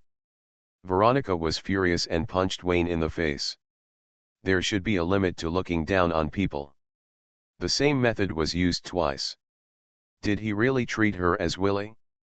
No, the teacher is really here, and your father Mr. Landau and housekeeper Megan are also here. Wayne struggled to stand up. If the old Yinbai saw this scene, he would send the golden big wave to seduce him again. Last time it was an acquaintance, and he stopped halfway through the seduction. Next time it was another big star, he was afraid that he would not be able to help but follow the other party. Wayne struggled hard, and Veronica was almost overturned. She was surprised that Wayne was strong, and she held her shoulders and sat back hard. Veronica, get up quickly, they are really here. Shut up, I told you not to try to deceive me, it's useless for anyone to come today. 10 seconds later, the Landau couple arrived at the battlefield, accompanied by housekeeper Megan. It was unbearable to look at. Veronica pressed Wayne to the ground. The latter struggled hard and was about to cry because of grievance. X3. X2. Veronica stood up expressionlessly, patted the dust off her body, and walked towards the dark corridor without saying a word. She walked faster and faster. On the other side, Sci-fi raised her hand to cover her mouth. Megan looked at Austin cautiously. Austin had a long face, which was dark and long. Teacher, Mr. Landau, why are you here? Wayne quickly got up, his face flushed, and explained, it's not what you think. Veronica and I are joking. I just took her snacks. Austin's mouth twitched. He explained it to others in the past. Sci-fi's expression was complicated. It was good, but, wouldn't it be too fast? Young people should still focus on their studies. Rightward arrow. After a brief calm, Sci-fi revealed the misunderstanding that was not a misunderstanding, and asked about the situation on Dragonheart Island in a business-like manner. It's the evil god, the Faith of Blood. He has a deal with the Bart family and found a body to descend. Wayne talked about the cause and effect, from the deal between the Bart family and the devil to Veronica, dragon blood, and the ancient gods worshipped by the sea shrine, and he said it all without missing a word. There is no need to hide this part. If he doesn't say it, Kerr will say it. Seeing that the Landau couple rushed over, we know that Kerr's report has been written. Wayne only omitted part of his own plot and attributed the credit for defeating the evil god to the female knight Valkyrie. There were no witnesses at the time, and the evil god involved was expelled. As long as Valkyrie didn't say it, no one would know that he, Wayne, saved everyone. Valkyrie would definitely not say it. Wayne communicated with her in advance. The newbie was too weak and was still focusing on development. Too much attention would only cause unnecessary trouble. Valkyrie agreed with reason and evidence. Wayne spoke quickly, prepared the lines in advance and memorized them thoroughly. Sif wanted to ask for details, but was interrupted by Austin shaking his head. The environment is too bad, let's go to another place to sit down and talk slowly. A villa by the sea. Sci-fi took her daughter to the second floor for a physical examination. In the middle of the living room, two black-haired men sat face to face. In the iron box next to her, there were knight armor and knight swords. Valkyrie is a disassembled female knight in a box. When needed, she can be put into a suitcase and taken away. The housekeeper Megan brought black tea, poured a cup for the master and the young master without saying a word, and retreated to the back of the sofa. There was no sound throughout the whole process. Ignoring Megan's words, this was the first time Wayne was alone with Austin. There was no awkward chat, and neither of them spoke. In a sense, this was a tacit understanding. There was nothing to say, and it was annoying to watch. Time passed by minute, and Megan watched the two with bated breath, guessing who would break the peace first. Wayne, let's go fishing. It was Willie who broke the peace, but Megan didn't guess it. Willie came to the living room with a smile. As usual, she heard the voice before she saw the person. Seeing that Austin was there, she put away her playful smile and politely called him uncle. Austin smiled and treated Willie very well. Veronica didn't have many friends. After Sci-fi went to Paris, she smiled less and less every day, and her personality gradually became colder. Willie was the only one who could break Veronica's cold mask. She was also Veronica's college roommate. Austin liked this junior very much. Today was no exception, and he liked her even more. Seeing Wayne being dragged away by Willie, their behavior was extremely intimate. It was definitely not as simple as ordinary friends. Austin first despised the lecherous little white face, and then pretended not to see anything, silently encouraging Willie to increase her offensive, preferably directly for free. "Girl, believe your eyes, you have indeed chosen an excellent man. Sincere congratulations are only limited to other people's daughters. If it's not your own, you don't feel sorry. If it's your own daughter, Austin will definitely not say so." After the two left, Austin looked at the iron box in the corner and frowned. The night of the sun goddess. The situation in London is getting more and more chaotic. Sci-fi is the high priest of the church. He is busy with official duties. He went on a long trip under the pretext of investigating the advent of the evil god. He will not stay on Dragonheart Island for long. After confirming that Veronica is in good health and her blood is purer, he returned to the underground waterway to check the magic circle that reshapes the dragon blood, and wanted to see if he could squeeze out a little more. Dragonheart Island, there is really not a drop left. As for the belief in the ancient gods of the sea shrine, Sci-fi doesn't take it seriously. The ancient gods are just an elusive legend in the book, a very old belief, and have no reference value. Just mark a dangerous place and report it to the church headquarters. Not taking it seriously does not mean it is not important. On the contrary, it is too important. It is so important that the magic world basically takes a lying attitude whether the ancient gods come or not. After finishing the work at hand, Sci-fi will return to London. Austin stopped his wife. Every day is work, and there is no fun in life. Since she is here, she should take this opportunity to take a vacation and rest for a few days. Austin's reasons are very sufficient. It is rare for the whole family to be here. The scenery of Dragonheart Island is also good. Why not accompany Veronica to walk around and take a few photos to keep at home? In order to keep Sci-fi, he endured the discomfort and joined Wayne in the Landau family. Not only his daughter, but also your students. When Austin mentioned Veronica, Sci-fi was moved. With Wayne, she nodded decisively and agreed to give herself 2 days off, put aside work, and spend a vacation with her family on the island. So on this day, 2 black cars drove through the famous scenic spots on Long's Inn Island, got off the car to check in and take photos, and organized a bonfire party on the beach at night. The next day, the black car came to the outskirts of the primitive jungle of Long's Inn Island and accidentally broke into the temporary photography base of the King Kong crew. Upon learning that the sponsor had arrived, Director Wallace led the team to organize a warm welcome ceremony. When he saw Austin, Wallace felt that the sponsor was so handsome. If he had money, he would definitely be so handsome. After all, there are only 2 ways for men to keep in shape after the age of 20, self-discipline and money. You are handsome no matter how rich you are. When Wallace saw He and Megan, it suddenly dawned on him that it was no wonder that he had no money.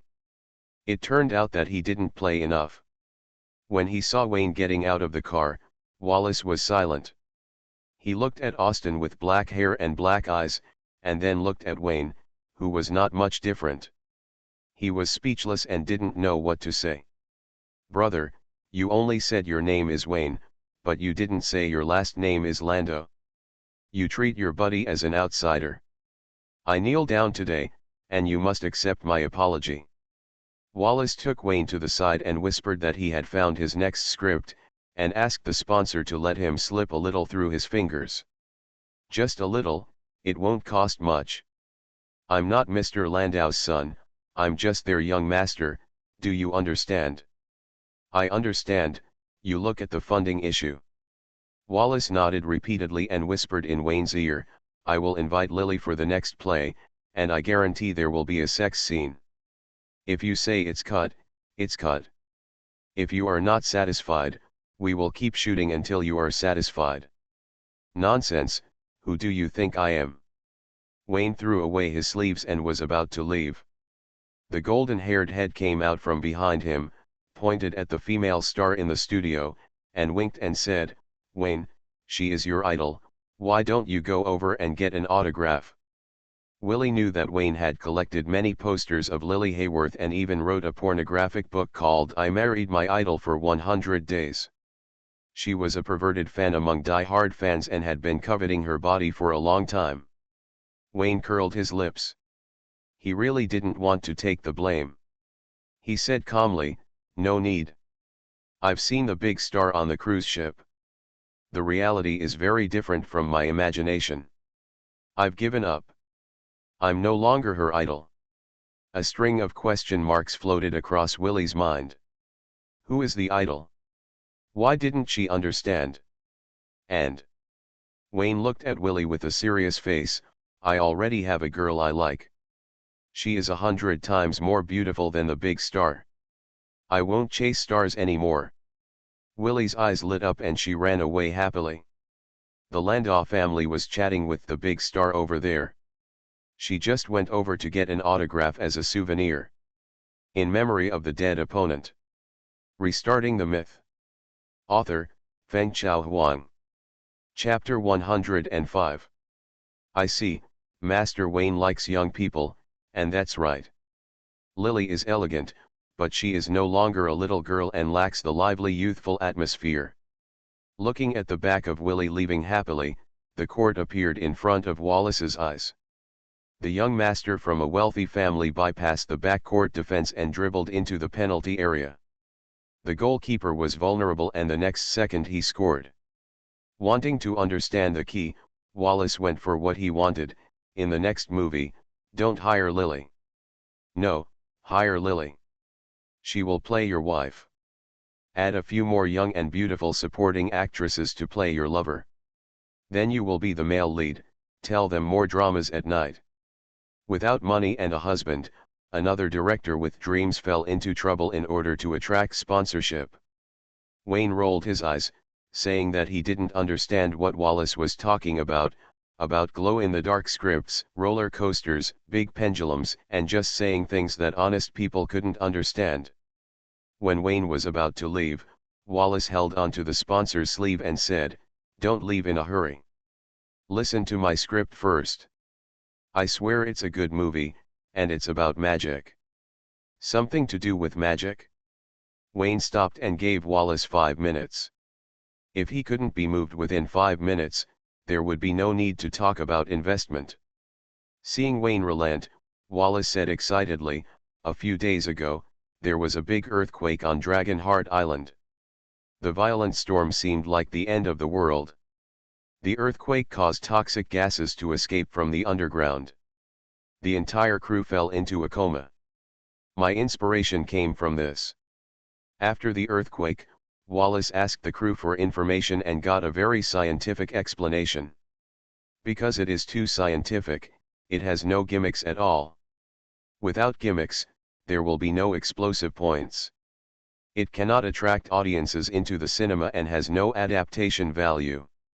He did the opposite and changed the scientific earthquake into a magical event. Inspiration broke out in an instant, and he also added religious elements. He stayed up late to write a new script without the sweet-smelling female lead. The devil came to the world, and the righteous magician stepped forward and finally embraced the beauty. Wallace spat and said earnestly, there must be problems with the logic of the improvised script. I'm still revising it. For example, why did the good-looking devil come? I'm going to include the missing Bart family. They were the ones who summoned the devil. Wayne. Is he really a genius? Well, if you play the leading role, you will definitely become an instant hit. I'm sure that once the movie is released, you will not only become a classic image in film history, but also become the dream lover of countless girls. You're late, I just want to do magic now. Mr. Landau, it is a great honor to meet you. Lily looked at the uninvited Austin in surprise. After thinking about it for a while, she probably figured out the reason and had higher hopes for Wayne. These two are my wife and daughter, oh, and she, my daughter's classmate. Austin gave a brief introduction and spoke highly of Lily in front of Heapy. This is the female singer Lily Hayworth. She is currently the most popular singer in London and is also a movie actress. Her singing voice is very beautiful. Highly rated in the industry. Heapy. What do you mean, you think her singing is not good? If you feel itchy, just say it, there is no need to be so tactful. Looking at the female singer with blonde hair and big waves, Sci-fi cursed secretly. Xiao Baichi was indeed quite pretty, so she shook hands with her with a smile on her face. At the same time, Veronica also cast a hostile look. The last time she saw such a shameless person was on the beach. Willie giggled and asked Lily for an autograph. Lily was speechless. After satisfying Willie, she smiled and explained that she was just an ordinary singer and was very honored to be praised by Mr. Landau. The implication is that Madame has overthought things. She has seen her before but is not familiar with her, so she is innocent. Seeing that his anger was almost gone, Austin took advantage of the victory and said, "The production company told me that many accidents occurred during the filming of the movie, but it did not affect the filming progress, right?" "No, Wallace is an excellent director. With him as the director, Mr. Landau can rest assured that this movie will definitely make money." Lily knew what Austin wanted to say, and she also had the same intention. She continued following the topic, because the crew was assembled in a hurry, some accidents did happen during the period. For example, the third male lead, who had a very important role in the role, did not receive his ticket. The cruise ship I was still waiting for notification at home when I left Hong Kong. Get on the road. Austin glanced at Lily approvingly. She was a smart woman who knew what she should and shouldn't do and didn't dare to joke about her career. In this case, he will fulfill his promise and make Lily popular and become a well-known star in the God's Choice continent. Austin didn't consider the possibility of Lily's failure. He took his own aesthetics into consideration when selecting the candidate. A beautiful woman that even he thought was good, and a little pervert who had never seen how dirty upper-class society was, would definitely fall for it. It's not in vain, it's for sure. The role of the third male lead is very important. He has a kiss scene with the heroine I play, and there is also a sex scene. There was a smile in Lily's eyes, as if she had thought of something, and her tone was particularly gentle, because the role is very important, and the filming schedule cannot be delayed. Wallace had to find a suitable candidate on the cruise ship. His name is Wayne, and he is a qualified gentleman. X3. What's his name? X3. Except for the housekeeper Megan, whose expression remained unchanged, Heapy, Veronica, and Willie all quietly pricked up their ears. Mr. Wayne is not an actor. He is a detective. He happened to be on the same boat with the crew on a business trip. When he accepted the invitation from director Wallace, he refused because of his poor acting skills, even though the director emphasized that there would be an intimate scene. What happened next? Did he take the photo? Veronica interrupted the memory. Why are you smiling so sweetly, and what does it have to do with you? Bah, old woman. Male number 3 has very strict appearance requirements. Except for Mr. Wayne, all the other passengers who voluntarily signed up did not meet the standards. Wallace had no choice but to ask for help again, and Mr. Wayne reluctantly agreed. Damn it, he actually agreed. Veronica curled her lips. This beautiful affair was never mentioned by the pervert. Willie looked dazed and felt depressed. No wonder she said she quit. It turned out that she had already experienced it. Okay, that's great. Let's continue and tell everyone what happened that night. How many times did you sleep with the cement bucket? If you sleep well, you will be rewarded. Austin was overjoyed. The city he had developed over the years made him indifferent to emotions and anger. He pretended that nothing happened and waited quietly for Lily to speak. Mr. Wayne is a very gentleman. During the filming of the kiss scene, he took care of me and took care of the misplaced shooting. The sex scene was also cancelled due to temporary changes in the script. He may have just done the crew a favor out of goodwill, but it left a very deep impression on me. The impression. Lily's face turned slightly red. I am a singer, and acting is just a side job. I took on the role but was unable to perform in time. That night I dressed up carefully, brought a bottle of red wine, and invited Mr. Wayne to have dinner. What's down there? Why does it stop here? Don't just blush, talk about it. X4. Mr. Wayne still refused. After we met, he was just a passerby. He politely declined my invitation and said he already had someone he liked. Lily sighed deeply and said regretfully, "What a lucky girl." I stood in the corridor of the cabin for a long time, and the door did not open for me. After that, during the 5-day voyage, Mr. Wayne never showed up. In front of me, I have never found the right person to drink that bottle of red wine. As he spoke, he looked past the group of people and looked at Wayne, who was struggling with the director.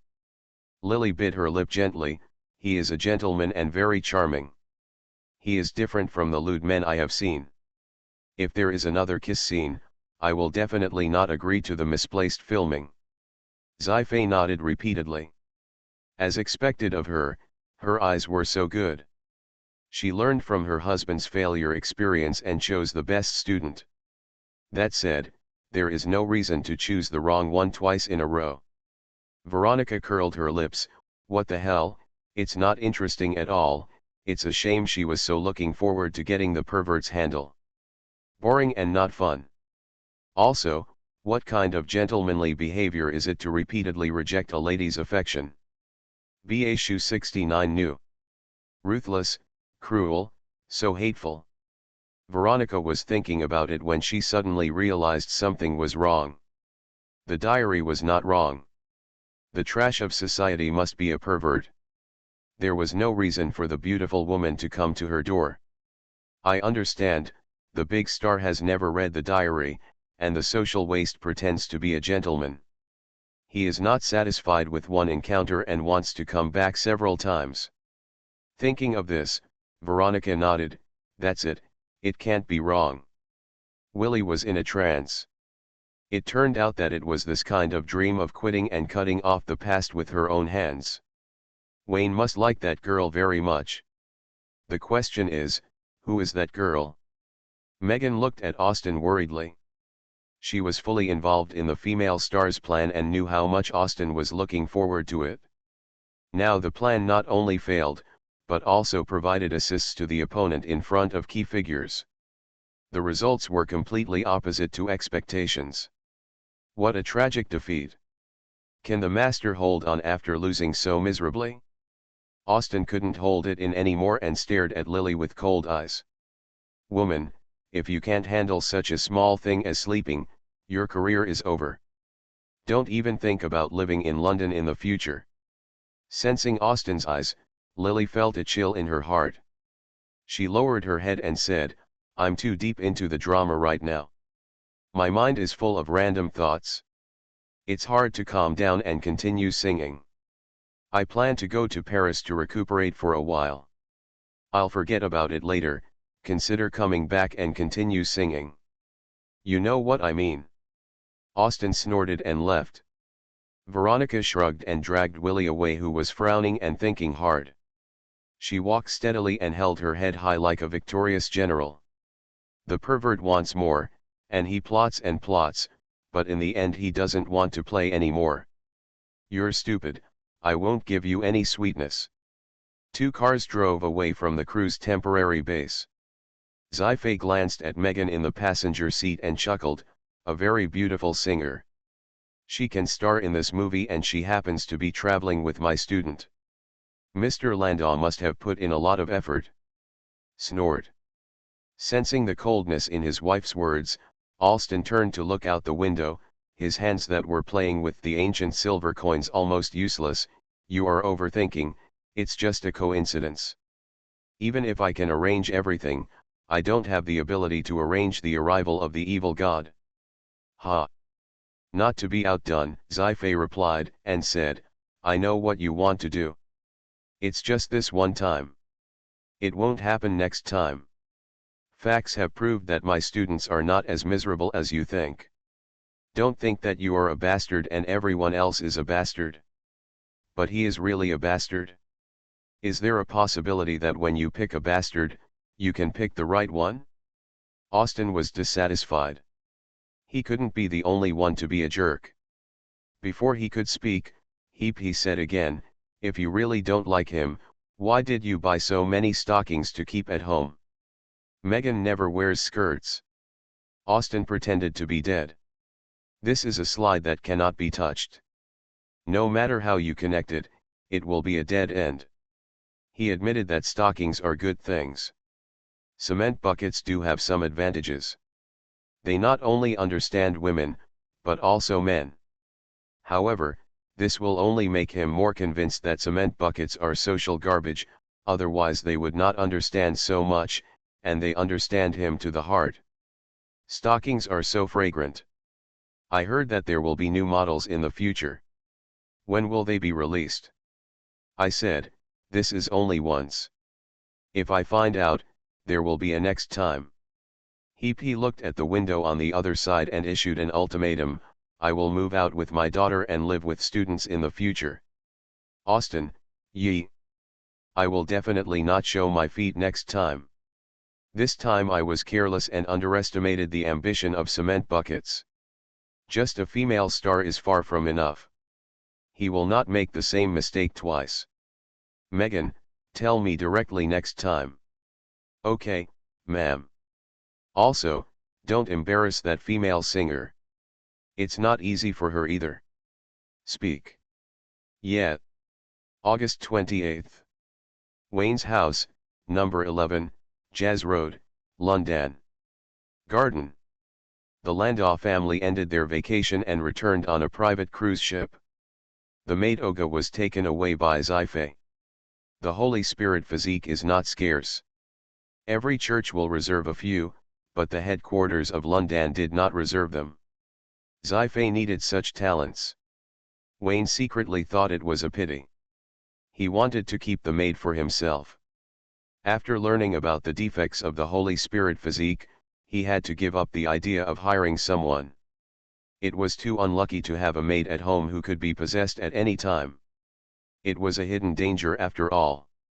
Moreover, the church could protect the maid better. After entering the church, she would get a stable job as a civil servant and would not have to continue to serve others. Wayne did not plan to return to London so early. He wanted to delay it for another 10 or 8 years, preferably to wait for Dean Plank to die, and then take the ancient silver coin for himself. Unfortunately, he could not take it. He was too fragrant. Even if he did not come back, flies would follow the smell to find him. He took out the suitcase, moved out the parts of the knight's armor one by one, and called the night teacher to wake up. It was not easy to bring the knight's armor home. Xi-Fei guarded Wayne very strictly. When she learned that the student was quite dissatisfied when learning dragon-slaying swordsmanship, Wayne used Willie as an excuse and said that the armor would be sent to the Church of the Sun, so he got away with it. The knight's armor was seriously damaged. Some places could not be called damaged. It was more appropriate to describe it as missing, such as the helmet, which was now lost. The light dispersed and reorganized. Valkyrie picked up the knight's sword and was about to teach the air dragon-slaying swordsmanship. Suddenly, her posture stagnated and she looked in the direction of the 3-story house in surprise. What's wrong? Is there anything wrong? Wayne's heart jumped. Death and the sun don't get along. In order to prevent the vest from being exposed, he never let Yulia get close to Wayne's house. Today, he specially asked Aubin to change the sleeping pit. What did Valkyrie find? Her expression was so strange. Is there something that hasn't been cleaned up? No, I thought our meeting was just a coincidence. It turns out that the goddess had already given us guidance. It should be so. This is right. Valkyrie smiled with relief. Since the goddess was so optimistic about Wayne as the heir, she didn't have to worry about anything if she obeyed the oracle. It doesn't matter if justice is more euphemistic, and it's not a problem if there is a lack of chivalry. No one is born a perfect knight. This is the task given to her by the goddess. She not only has to inherit the identity of the knight, but also the spirit and belief of the knight. Wayne didn't understand why, and faced with Valkyrie, who was not very smart, he directly expressed his confusion. What did he see? The messenger of the goddess, the guide of light. I have seen magical life like it, Valkyrie said truthfully. Wayne frowned, and after a moment, he raised his hand and whistled, raised his arm and waited for Axu to return. This owl brought out from the muscle man's base is not that simple. Flutter, flutter. The snowy owl flapped its wings and flew out of the window. Before landing, it saw the ancient knight's armor clearly. It failed to land with a creak and crashed into a tree. Goddess's knight, why are you here? No. Axu hurriedly got up and spoke in human language, surprised. What era are you a knight from? Who are you? Why didn't you return to the goddess' arms? Wayne, eh? Oh, it can talk. It seems that I have to consider adding more food tonight. You are listening to Novels at Bless Up channel. Wish you happiness and luck. Please subscribe to receive new novels. How do you feel about this novel? Please like and leave a comment. Restarting the Myth. Author, Fengchao Huang. Chapter 106. Facing Ashui's question, Valkyrie didn't know where to start. She didn't even know who she was, so she could only remain silent. Looking at the translucent female knight, Ashui guessed the general reason. She walked to the front of the armor and carefully looked at the ancient magic lines. The lines on the armor were very blurry, and Axu identified them carefully, rough and simple. It is definitely not the craftsmanship of the kingdom of God, nor is it the work of a goddess or agent. It should be forged by humans. Later, they received the blessing of the goddess and gained divine power. Looking at the age of the craftsmanship, it has a history of at least 1,000 years. The fact that your mind has been preserved to this day shows that you are devout to your faith and that you were extremely powerful during your lifetime. Listening to Ashui's speculation, Valkyrie frowned and recalled, and said slowly, I can't remember clearly. I only know that the goddess gave the dragon-slaying oracle, and a group of us arrived in the kingdom of dragons. After a fierce battle, the kingdom was shattered. I was so injured that I fell into a deep sleep. Slay the dragon. Ashui's bird face showed an anthropomorphic look of thinking, and after pondering for a long time, he said, I have never heard of such an oracle, which means that you existed very long ago, and I was not created by the goddess at that time. It turns out you are a magical life created by the sun goddess. How amazing! Wayne took 2 steps forward and exclaimed. Ashui was still guessing about the era when Valkyrie fought bloody battles. Hearing this, he nodded subconsciously, yes, I exist because of the goddess. I convey the oracle on behalf of the goddess and am the guide of light. After saying that, he realized that Wayne was talking to him. Winky face, X2. There was a sudden silence in the air, and no one spoke for 10 seconds. The snow monster screamed, flapped its wings and flew up into the air. It was so frightened that it miscalculated the take-off route and hit a tree.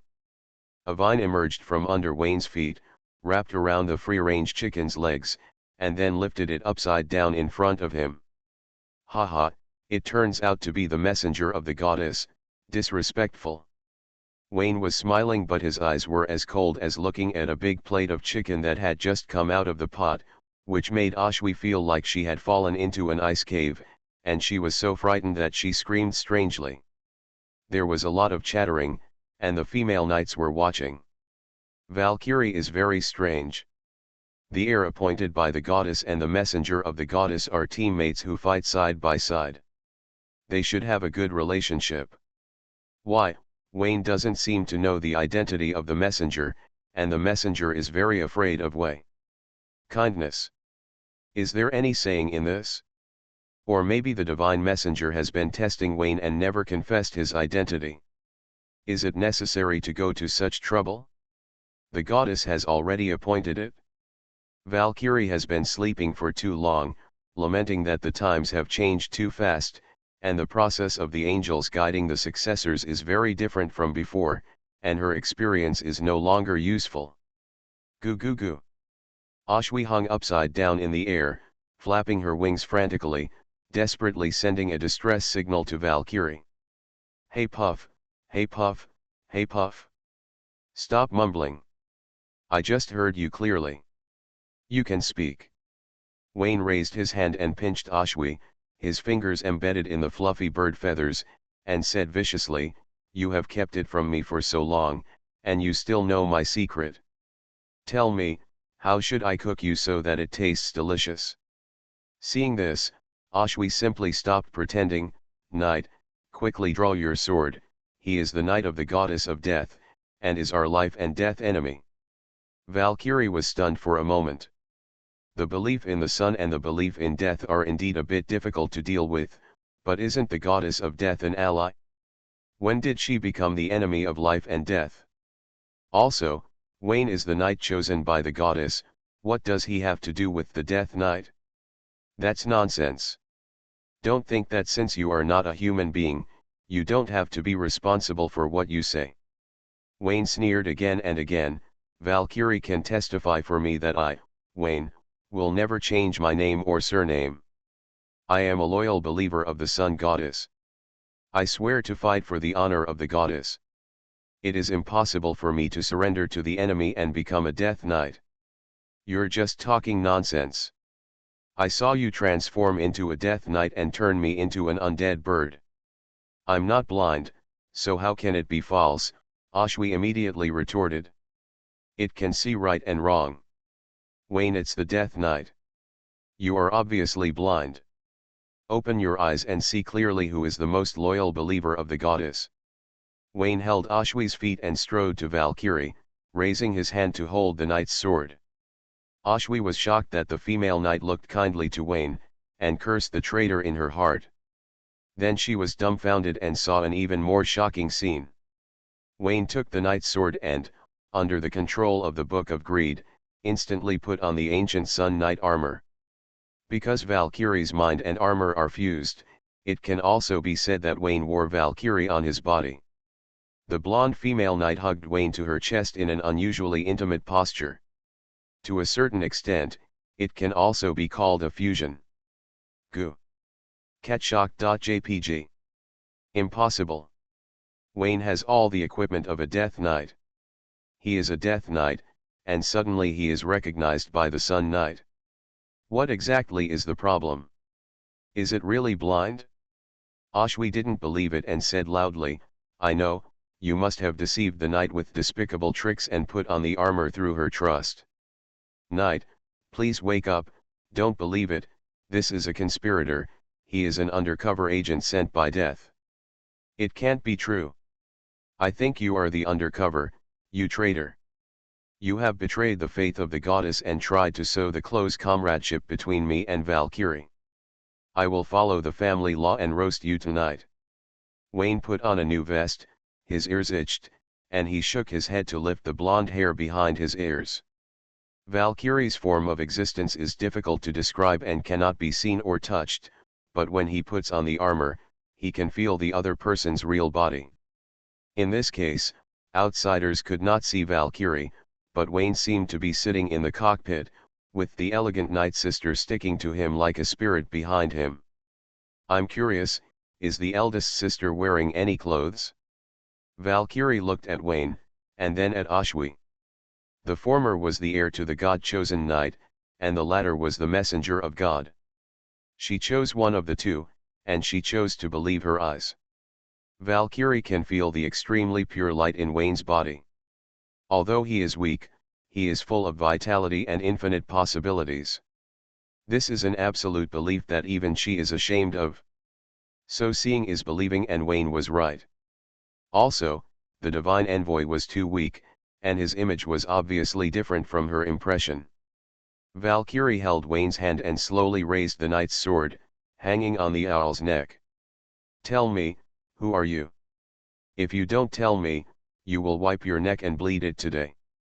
Ashwi was frightened, and mentally rebuked the female knight for being depraved, being manipulated by the Death Knight, and even raised a butcher knife against one of her own people. If you want to kill a chicken with a knight's sword, the kitchen knife is good. Wayne persuaded Valkyrie that being a knight should not be too extreme, and then sneered at Ashwi, as expected of the undercover agent of the goddess of death. "She is not afraid of death. Okay, keep it up, I want to see what your mouth looks like after it's cooked. How hard can it be?" After saying that, he strode towards the kitchen. After 50 steps, Ashwi's mouth stopped being harsh. Gugyagud begged Valkyrie and explained the reason for her drastic change in image. Once upon a time, it was also a mighty and strong lion, walking around the world to deliver the goddess's oracle. But because of a big mistake and being punished, it was sealed by the goddess agent and turned into an owl. The sentence is 100 years, and it has been in prison for almost 50 years. Valkyrie nodded. This reason was not unacceptable, but wrongly identifying Wayne as a blasphemer was the fault of the divine envoy. No, he is really a death knight. Axia was almost dying of anxiety. She couldn't figure out why the Death Knight could be favored by the Sun Goddess, and it couldn't explain why Wayne took off his death armor at night and put on the sun armor during the day. Facing the irrefutable evidence, he could only feel aggrieved. "Admit your mistakes. It's because it's blind." Wayne was not satisfied with this apology. Ashwi knew too much and it was of no use keeping it. After all, it was a hidden danger. Just in case, he had to add it to the dish tonight. This time, Valkyrie disagreed again. Both the chosen knights and the divine envoys fought for the goddess. If there were conflicts, they could sit down and talk it out. There was no need to fight to the death. It's just a misunderstanding. God asks you to apologize and the matter will be over. X2. Big eyes and small eyes.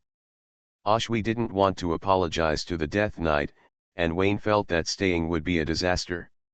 However, the former was greedy for life and afraid of death, while the latter was no match for the big sister's deaf ears. One was forced to apologize, and the other reluctantly accepted. Valkyrie didn't know anything, except that the divine envoy appeared next to the heir of the god-chosen knight. Everything was arranged by the goddess, so that the divine envoy would get in touch with the nearby church as soon as possible and establish Wayne's status as a knight. "Want me to lead the way?" "Impossible, there is no door." Axiu's eyes widened and she led the Death Knight in with her own hands. If it was found out, its life would definitely be in danger. Good news, he won't have to go to jail for another 50 years. Bad news, immediate death penalty. That makes sense.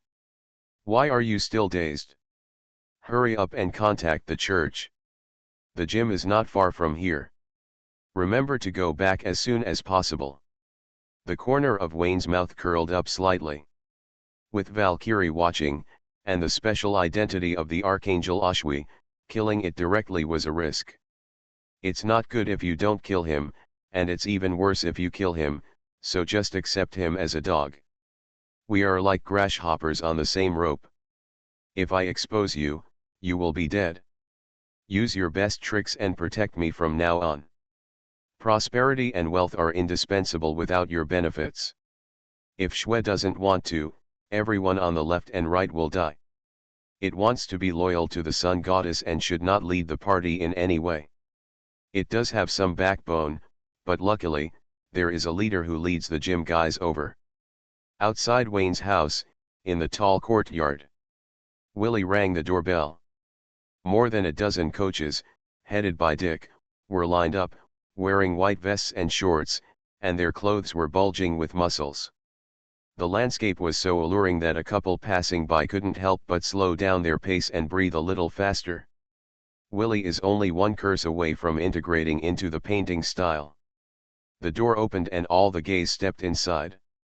After returning home, Willie immediately told about the female knight of Dragonheart Island. Dick was so surprised that without even thinking about it, the gym closed down and a group of younger guys came to visit. This has two purposes. One is to show off her muscles and warn some pretty boy to be sensible before being impulsive. Although Willie has no parents, she definitely has uncles. The second is to bring back the knights. Dick was confident of accomplishing the first goal, but a little uncertain about the second. He didn't have full confidence. First, the Angel and Wayne left, and then the Knight and Wayne met unexpectedly. The coincidence was too much to be called a coincidence, and the consecutive coincidences were not accidents. Everything was guided and arranged by the goddess. But Wayne is not a believer in the goddess. He has joined the natural church and was accepted as a student by the high priest because of his excellent talent. Dick didn't quite understand what the goddess's criteria for selecting knights were. She didn't want her own devout disciples, but had to rob others. This was too. She is indeed a goddess, so domineering. Dick would not question his own beliefs. In a big way, whoever the goddess chose would be the heir of the knight chosen by God. The reaction of the natural church was not important. In a small way, as members of the Life Alliance, they were all allies. When the Dark Knight attacked the natural church, the Sun Church helped a lot. Now asking you for a magician apprentice is not too much, right? What's wrong with being too much? This is the arrangement of the goddess. How dare you question the goddess? Dick just didn't like Wayne unilaterally and thought that Wayne had a problem with his character. The goddess was a bit casual. There were two-legged people everywhere on the street. She could have chosen a better one. Back garden. The people of the Sun Church saw Wayne in armor, and Dick also saw the messenger of God beside Wayne, and confirmed again that everything was arranged by the goddess. Axu, do you want to see what you are talking about? Axu wanted to speak, but Wayne grabbed her neck and lifted her behind him. A spore blocked her mouth, confirming her identity as an accomplice. It was it that led the Death Knight into the Church of the Sun. Wayne had a cordial meeting with the muscle guys. Under Willie's joyful gaze, they got along very well during the second meeting. In order to prove that his identity was not a fraud, Wayne took off his knight armor. After the Golden Light was reorganized, Valkyrie showed her figure and personally admitted that Wayne was her successor. This was the arrangement of the goddess, and the messenger of God was there, so there would be no mistake. In fact, it doesn't matter whether it is explained or not. Putting on armor is the most powerful proof that God will not be wrong. No one, including Valkyrie, will question anything. Dick believes that Wayne should join the church at the speed of light. Although Wayne is currently only the successor, he is chosen by the goddess and the ending is destined.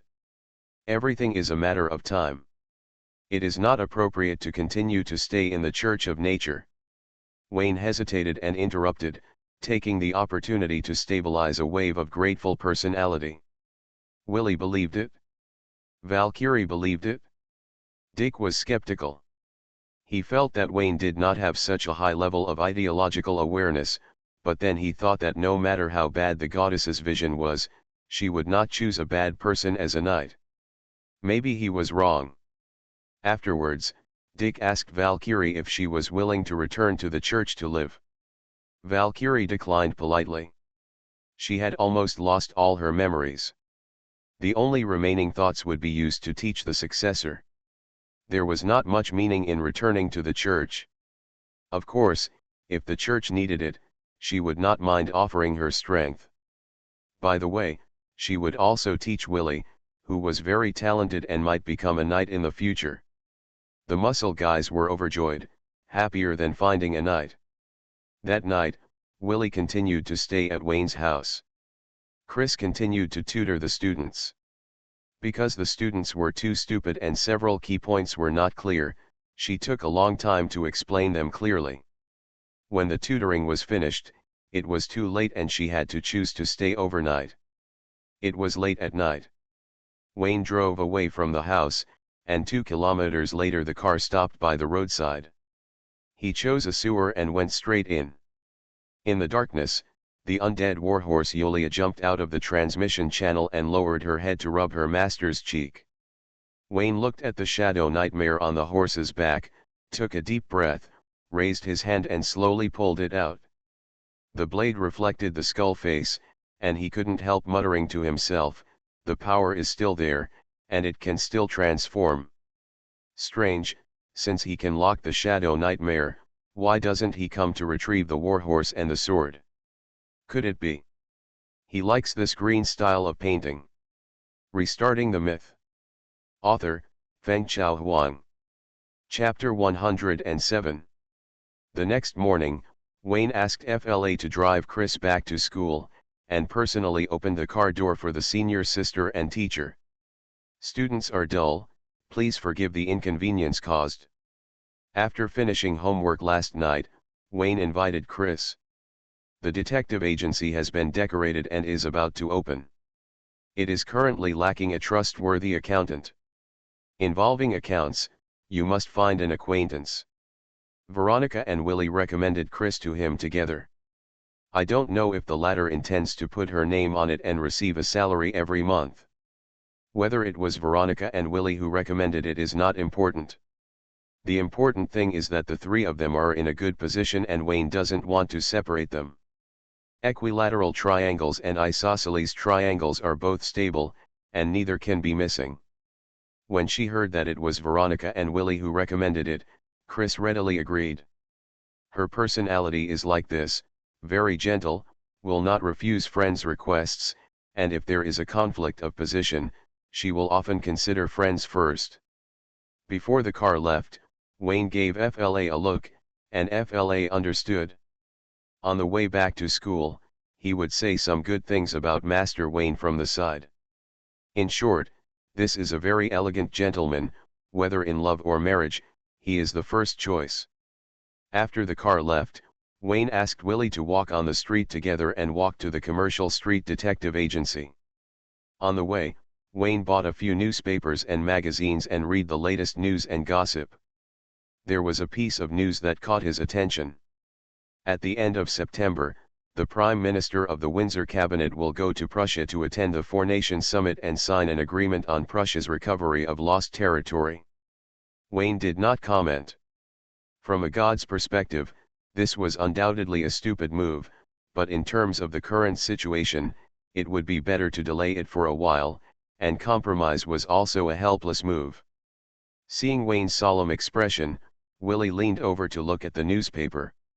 It was boring news and had no meaning at all.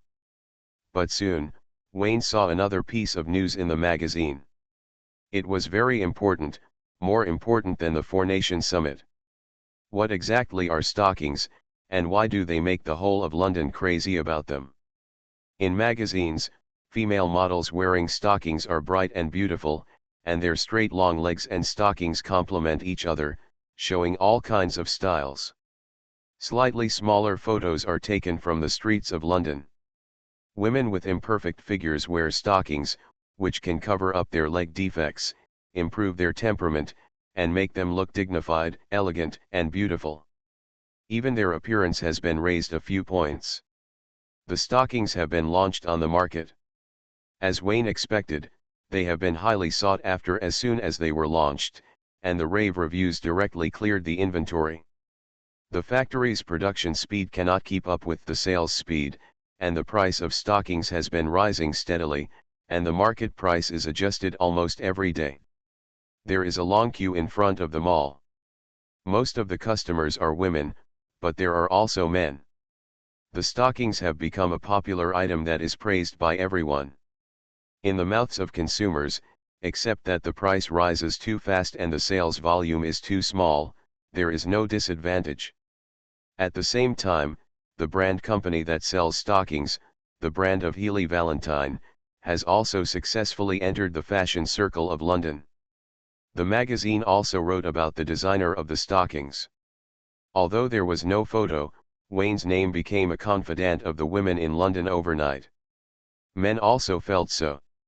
After the initial misunderstanding, male compatriots felt that Wayne understood too well. Genius. Stockings, a consumable, are simply an invention across the ages. It's just a little expensive. Tisk, how come it's only been a short time, how come it's a consumable? What are you all thinking about? The world is really going downhill. Wayne whispered and refused to associate with LSPS. He didn't understand at all that stockings were invented for female compatriots to wear beautiful skirts confidently in summer, and there was no messy purpose. Willie leaned over and looked at the model in the magazine, frowned and pouted. The photos are all deceptive. The model's legs are too long. Ordinary people don't have this effect when wearing stockings. This is defrauding consumers. You can't say that. Your legs are also long. You must look good in stockings. Wayne understood and said directly what Willie wanted to hear. He. Sure enough, Willie changed her face in a second and dragged Wayne to the commercial street to buy stockings. No need to be so troublesome, I have a few pairs in my room, you can try them. If the size doesn't fit, I'll ask the manufacturer to send a few more pairs. Wayne approved Willie's behavior of giving benefits. Hey, why do you know the manufacturer? Look here.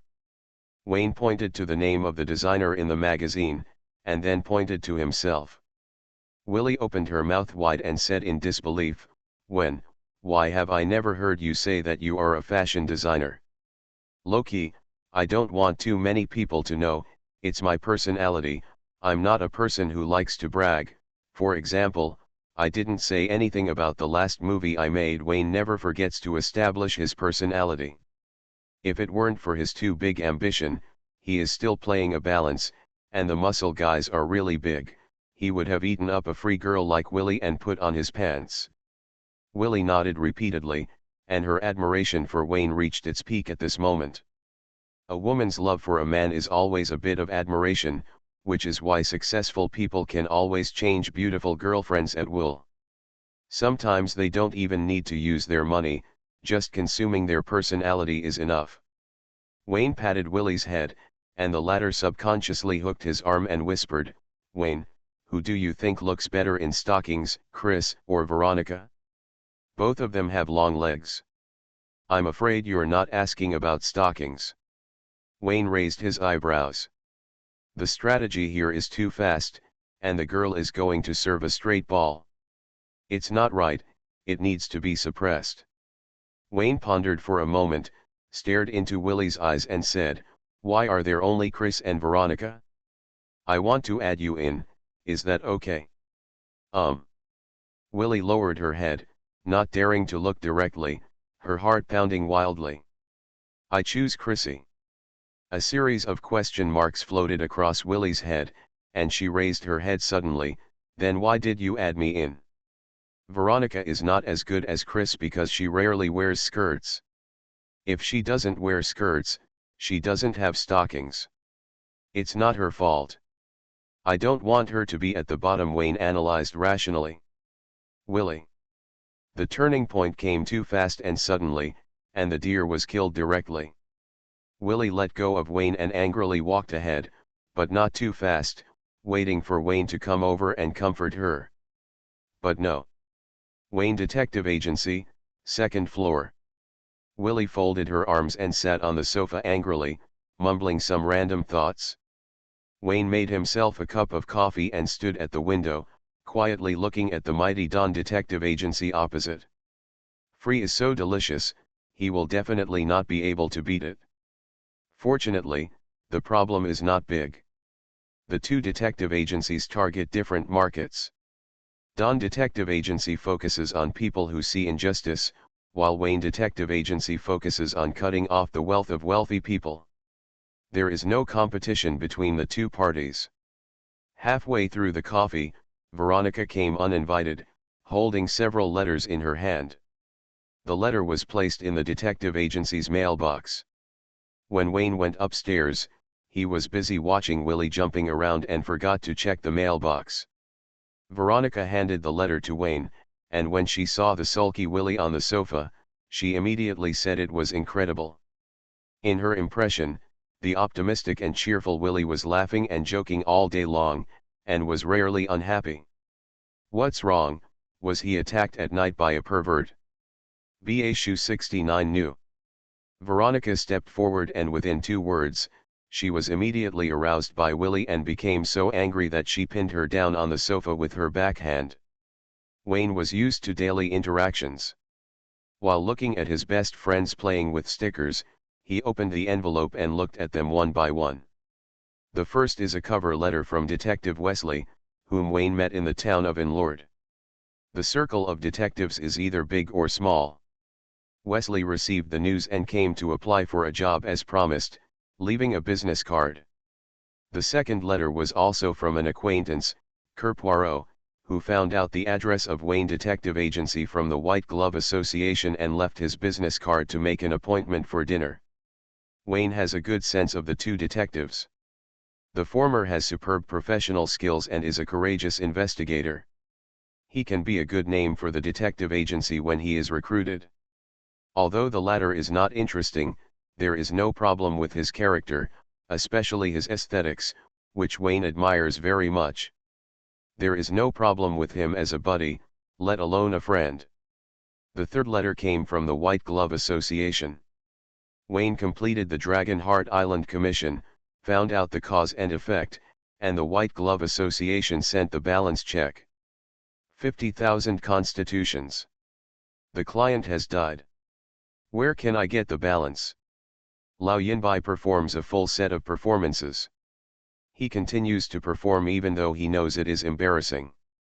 It is really difficult to deal with. Wayne accepted the check, opened the letter, and read through it. Dear Detective Wayne, congratulations on passing the assessment test and successfully activating the association membership level. According to the emergency on Long's Inn Island, the association adjusts the difficulty of the case, and your membership level is raised to blue. The current membership level can enjoy many benefits, exemption of membership fees, and the association's internal detective newspapers. The letter is very long and contains a lot of information, such as an explanation of membership levels. White, yellow, green, blue, purple, and black, the membership levels are from light to dark in color. White is to be activated and the association can be withdrawn at any time. Black is the highest level, representing the highest detective level of the White Gloves Association. It's obviously a White Glove Association, but the highest detective level is black. If you hadn't ranked yellow first, I almost thought it was the equipment level. Wayne collected the letters from the White Glove Association and opened the remaining envelopes. It was not important to return visits from newspapers and magazines he subscribed to, as well as sales letters. Wayne didn't know much about the White Gloves Association.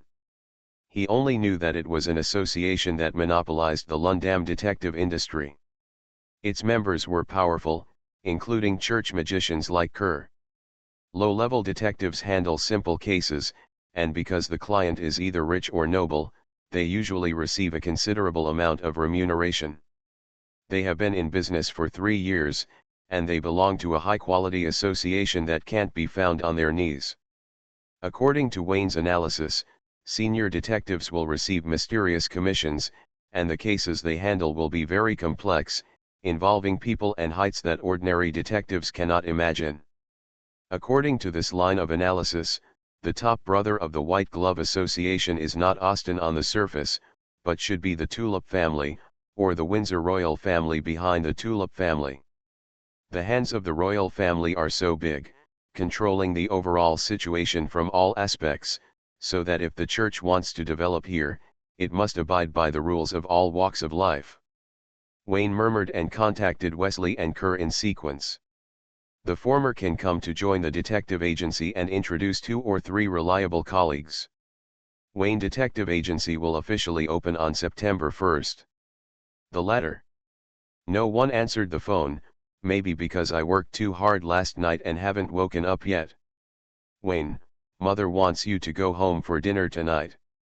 I have something to tell you. Veronica stopped fighting with Willie and used her fists to cheer up her unhappy bestie. What's up? About your service in the church. After the family had dinner at Landau Manor, SPHY brought the students to the study. She respected Wayne's attitude and talent, and thought that it would only waste time for the students to sit in the office. Besides, Wayne was not short of the salary of a civil servant, so she simply did not put him on the list of the church. But the policy has changed recently. This involves personnel changes in the Church of Nature. When the cake is divided, power is redistributed. The main winners are SPHY and Flora. After the reshuffle, power has ushered in new constraints, which cannot be explained in a few words. Because of the activeness of the Dark Knight, the Windsor division of the Church of Nature suffered heavy losses, and the elites from all over the country gathered in London and were almost wiped out. The headquarters ordered SPHY to clean up the mess as quickly as possible, not only in London, but also in the overall situation of Windsor. In the Life Alliance, the development of the Sun and Moonlight churches in London is average. The once glorious Heavenly Father Church has been reduced to only 1 archbishop. Only the Church of Nature has successfully opened up the division, and the power disputes involved are extremely complicated. The headquarters allowed Healy to draw personnel from Frank. At all costs, the basic base must be maintained. Otherwise, the Church of Nature will lose not only the elite, but also years of investment. You know, the price asked by the Windsor royal family was not low. This gave Flora a good opportunity to expand her power quickly. She brought a lot of confidants, each of whom could stand on his own. Healy could not stop it, so he could only arrange for his confidants to be listed in name and occupy the good positions first. Healy's confidants are not many, and they can be counted on 2 hands. If you want to say that the people she trusts most in London are Wayne and Veronica. Veronica has already made arrangements. I will list you in Genhe County as a pastor. Genhe County is very close to London. You can drive there in 2 hours from home. Healy said, don't worry, someone will handle daily affairs. You are just listed in name, which is equivalent to gilding. You don't have to stay in Genhe County. What do you mean? I am an unemployed vagrant, and I got promoted without doing anything. Picking up a salary for free and being able to bully the people in the village, it's great. Okay, teacher, just make your arrangements. I have no objection. Wayne did not refuse. The teacher was indeed short of people, otherwise he would not have taken out his precious child. He asked curiously, there are Dark Knights in London. If so many people are sent out, what if the Dark Knights come to the door? There are me and Priest Flora at the sub-district headquarters. Sci-fi was concise and to the point. Ordinary gold mages were not qualified to fight with Dark Knights. It was useless to stay. It would be better to give blood transfusions to various places to alleviate the chaos of no one in charge of the overall situation in major strongholds. In addition, although you don't have to stay in Genhe County, you have to go there at least twice a month. No problem. Wayne nodded repeatedly and went right away. He was very uneasy with the ancient silver coins in his pocket. He felt that the robber plank would come to rob at any time. It just happened that he used the excuse of a business trip to stay outside for a few days. Also, he knew that Genhe County had a good university life. He heard that there were many female college students there. As he spoke, Sci-fi told Wayne about the division of civil servants in the Church of Nature. From office errands to first-level deacon, then to pastor, priest, high priest, and promoted to oracle high priest transferred back to headquarters. If nothing unexpected happens, This is the full set of promotion process of the administrative department. The situation at the headquarters is more complicated. In addition to the oracle high priest, there are two special positions under the Pope, the great prophet and the saint/son. Wayne listened casually. He did not plan to be a civil servant, but he was very enthusiastic about his teacher becoming the Pope and always thought about the pure saint. Work hard and get more merits, which will come in handy in the future. Sci-fi looked at the good student meaningfully.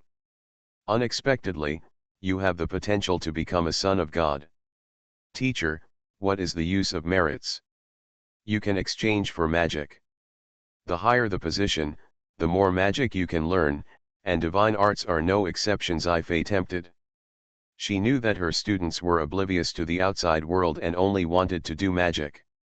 Wayne's interest increased greatly, for example. Too many, such as life magic. Restarting the myth. Author, Fengchao Huang. Chapter 108. Life magic. Wayne looked at Sci-fi curiously. The student didn't understand, so he hoped that the teacher would elaborate. He remembered where he heard someone mention life magic. If I remember correctly, it was in En-Road Town, the geocentric religion that originated from eggs. At that time, he merged with the Book of Greed, and his shape was more anthropomorphic. His opponent blurted out life magic. The belief of the geocentric religion is the Lord of the Void.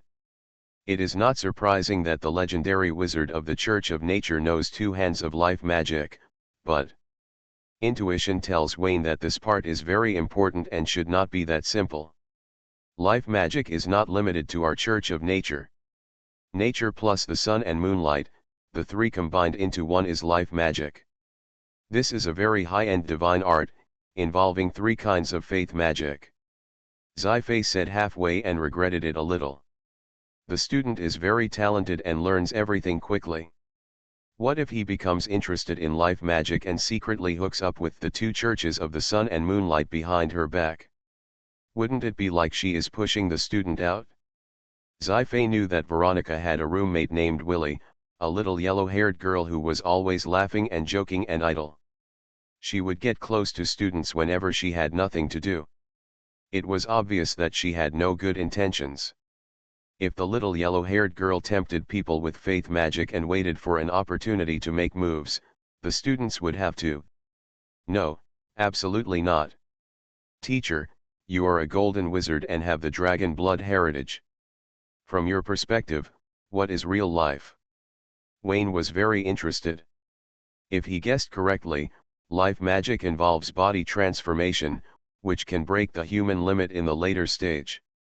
The Church has formed a complete set of evolutionary roots after years of experience. Wayne, these are too early for you. Don't consider them now. Sci-fi interrupted with a dark face and changed the subject. How is the study of the six-pointed star? Tell your sister, what stage are you at now? Halfway through the words, he whetted people's appetite and stopped talking. How can you be a teacher like this? Wayne thought it was a pity, but it didn't matter. When the robbers came to rob the ancient silver coins, he would ask again, and he should get something. He said, the essence of life is fully filled, the four elements, space and I are all lit up. We are currently maintaining a balance. I think it won't be long before the hexagram is lit up. Wayne talked about the doubts about the hexagram. It was difficult for him to grasp the so-called balance. Seeing that the four elements were almost full, he had not sensed any signs of success. It can't be full, right? I haven't heard of such a case. So fast. 11 Faye was a little surprised, and then said, you are working too hard. It is not a good thing to pursue speed too quickly. Take a good rest in the next few days. Don't always think about practicing, and don't put pressure on yourself. Go out more, and keep a peaceful heart. She closed her eyes, and when she opened them again, her eyes flashed green, and she quietly looked at the hexagram in Wayne's body. Eye of natural contract. The 6 elements in Wayne's body were all lit up, and occasionally there would be flashes of connected lines, but it was still a few points away from being completely connected and formed. This kid didn't lie, he really worked too hard. Sci-fi sighed constantly, the students worked too hard, they could become talents if they were left alone, which made her as a teacher redundant. Not only redundant, but also a bit unprofessional.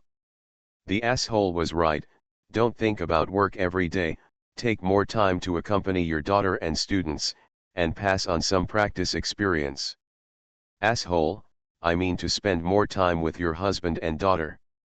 Seeing the teacher checking the homework, Wayne sat upright. Wayne, you have very rare hidden magic, but the hexagram will not be hidden. People with ability can use some means to detect it clearly.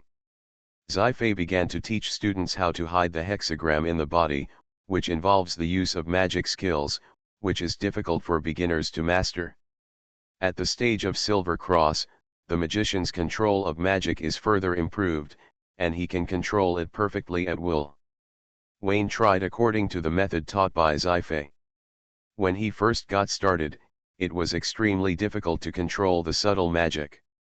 He has always been used to spending lavishly because of his abundant magic reserves and his expertise in brainless push tactics.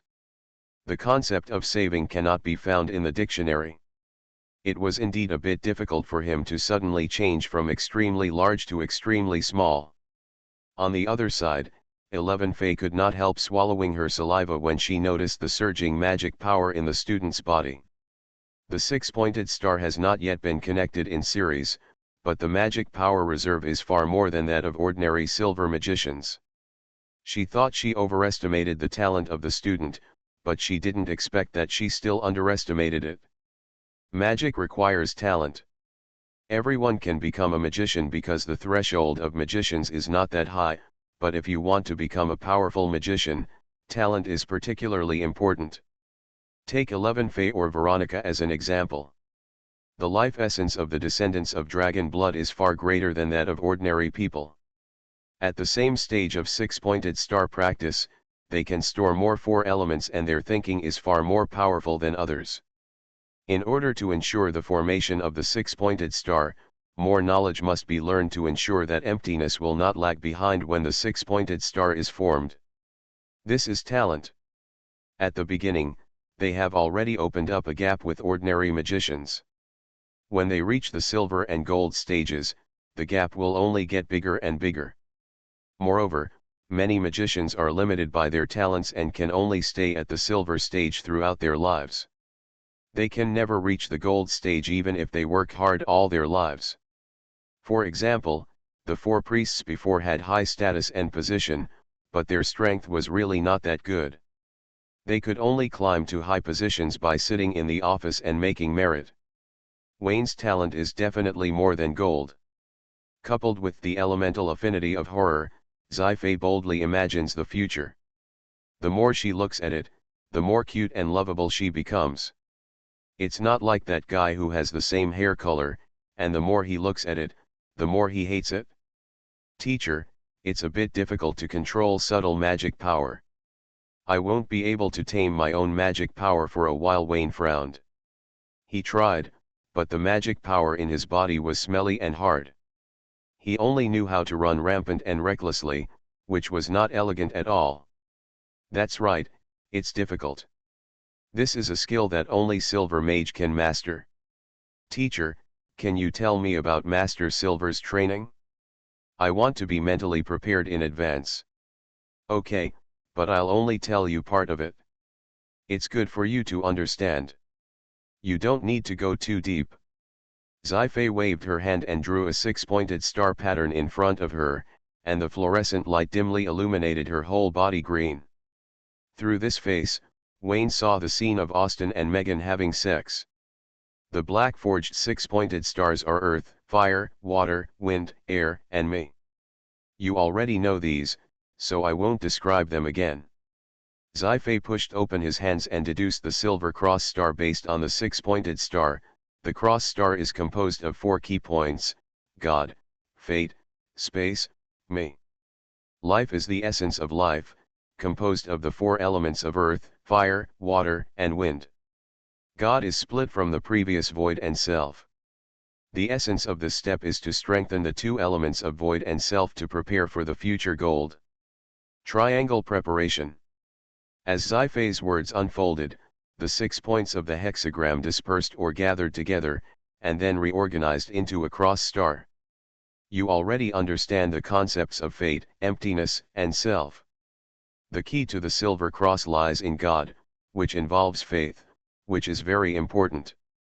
God is your guide, closely related to your thinking and the knowledge you master, and determines your future. The way. We are disciples of the goddess nature, and our God is nature. Wayne was fascinated by what he heard, and then he saw He waving away the cross stars, ending the PPT lecture. Why did it get interrupted again at a critical moment? Teacher, you are not CPU me, are you? Wayne looked depressed.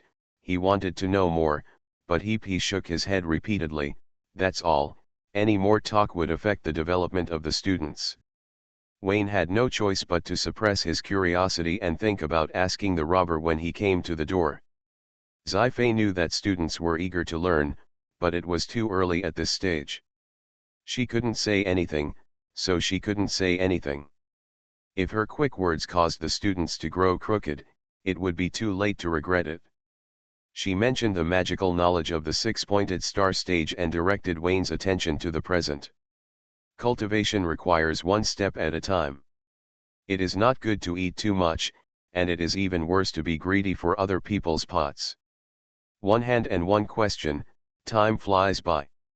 When get out of class was about to end, Wayne looked at his watch and saw that it was broken. Chris should be anxious. Teacher, I read the newspaper today. Silk stockings have been put on the market, and the sales are very good. Not only are they good, they are in short supply.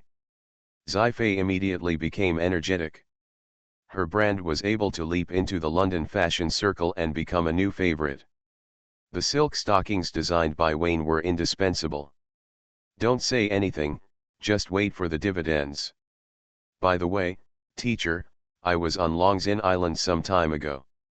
I saw some of the most popular women's swimsuits at the moment, and suddenly I was inspired and came up with new ideas. Wayne took a pen and paper and drew a picture of a bikini on the white paper. Simple diagram. Sci-fi frowned. It was too revealing. She had leaked everything that should have been leaked and should not have been leaked. If she was immoral, she would definitely be caught by the police. Teacher, can't you? No, no one goes swimming in underwear. Sci-fi frowned and shook her head. As a professional designer, she saw the value of bikinis at a glance. It showed off the graceful body curves of women and would definitely be popular.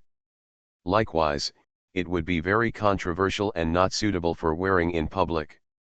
Wayne was stunned for a moment. Due to the limitations of the times, people are not so open these days, so Willie and Veronica's swimsuits are so conservative. What a pity, he still wanted to see the three of them jumping around on the beach. The image of three youthful female college students makes me excited just thinking about it. It's a pity that it can't be rushed. If it doesn't work, it won't work. Wayne doesn't force it and takes the next step. What about underwear? I want to create a luxury brand and be the first to define industry standards. Is it feasible? The concept of cup size has been introduced these days, but the bras on the market can only be described as primitive. Their practicality and aesthetics are average, and they are not friendly to women or men. Wayne summed up the lessons from the failure of swimsuits and did not directly throw out a cross-era design concept. He could design it, but the current era may not be able to accept it. Fortunately, underwear is a private item and will not be worn in public. Wayne thought it was a good idea, so Ziffy came up with several designs and he modified them to add new elements. Sci-fi thinks it can be done, but the students look weird. Forget about stockings, underwear is such a private female item, where did you get the inspiration? Wayne shrugged. He was inspired by the swimsuit and firmly believed that the market would not let down every genius and that inspiration could not be stopped. After that, he made some suggestions on the replacement of stockings and drew a few drawings. Sci-fi looked at it and felt it was just average. Wayne was confident and asked the teacher to hand it over to Austin. The latter was a big capitalist with a precise vision and would definitely be able to detect the business opportunities inside. These designs bring in Wayne's own preferences, thinking that Austin will definitely like them, and told Healy that the market for stockings has just started, and it will take several years to fully open up. When the market is saturated, new tricks will be shown to consumers, so as to ensure maximum benefits. Healy tilted his head. Too similar. When Wayne talked about making money, he was almost exactly the same as the jerk. The difference is that the jerk is good at finance and makes a lot of money in the field of bill exchange, while Wayne is focused on making money from women. That night, Wayne refused to stay overnight and took a car back to Wayne's house. Being late for class will inevitably lead to delayed classes, and coupled with the dull qualifications of students, I have to trouble the senior sister and teacher to stay overnight again today. It has been like this all the time. Wayne is a little embarrassed. Otherwise, senior sister, you can just move in and live here, so as to save running back and forth during the day and night, which is not only troublesome but also a waste of time. On the other side, Healy brought the draft to Austin and asked the professionals what they thought. Wayne defined the new stockings as high-end luxury goods and said that they would definitely be welcomed by the upper class. Austin: it's so vulgar, it's too upper class. Others don't know, but he will definitely buy it. For example, this suspender, he loves it sincerely, full of retro style. He is a gentleman, and gentlemen like retro. I heard that there are new underwear design concepts, and there are so many ideas for cement buckets, and there must be a hand hidden. Maybe it's a good thing to keep it? For a while, Austin was in a dilemma. If he kept it, his daughter would definitely suffer. If he didn't keep it, his wife would have no new clothes to change.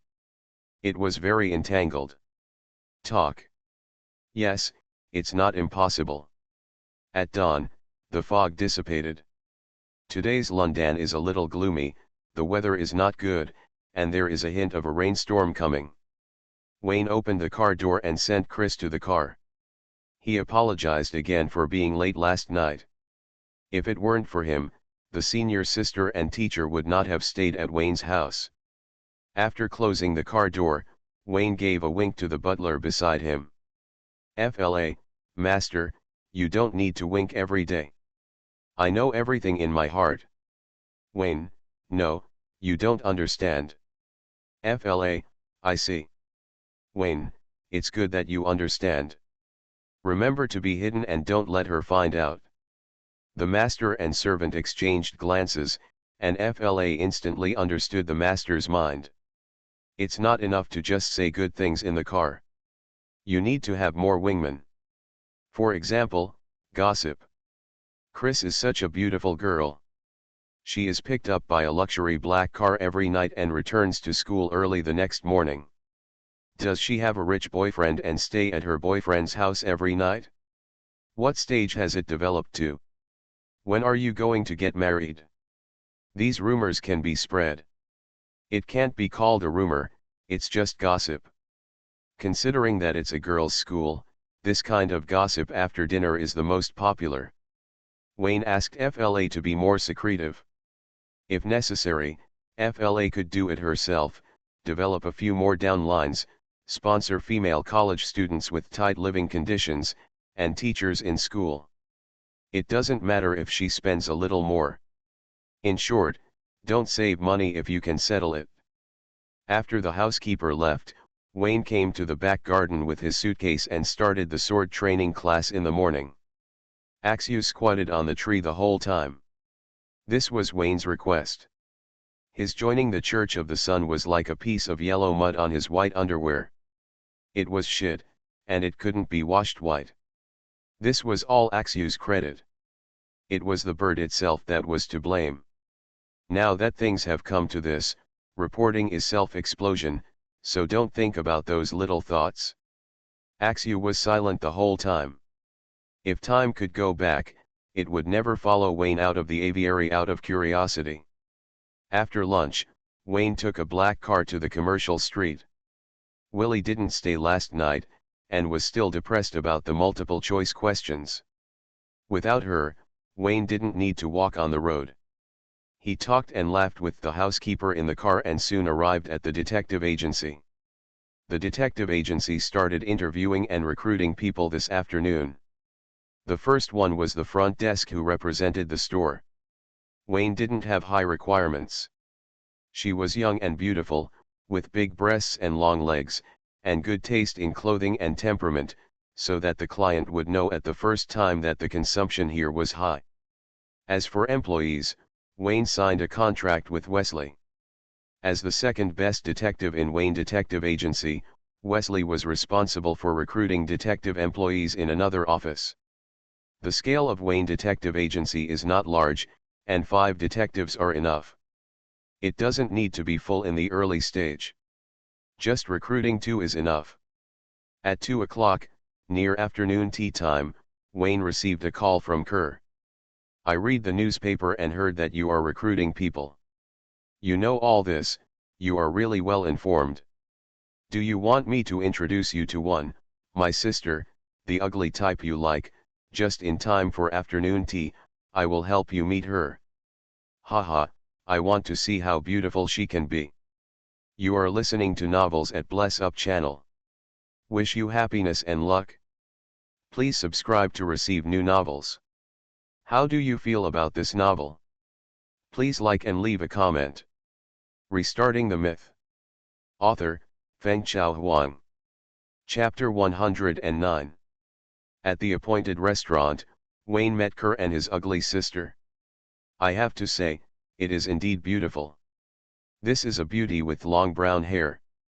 She has a good appearance and figure, especially her dignified temperament, red lips and glasses, and a little sexy with a hint of taboo in her intellectuality. Introduction: this is my sister Mona Hawthorne." Kerr enthusiastically introduced the two of them. "He is Wayne. I have told you before that despite his youth, he already has his own detective agency. He is talented and not short of money. You also like him when he is young and promising. That one. Being young and promising is a bit too much, and I earned my living in the detective agency on a soft diet." Wayne looked at Kerr in confusion. "Isn't she your sister? Why is the last name different?" Kerr shrugged and said perfunctorily, "Reorganize the family. She is an adult. It is normal for everyone to have different surnames.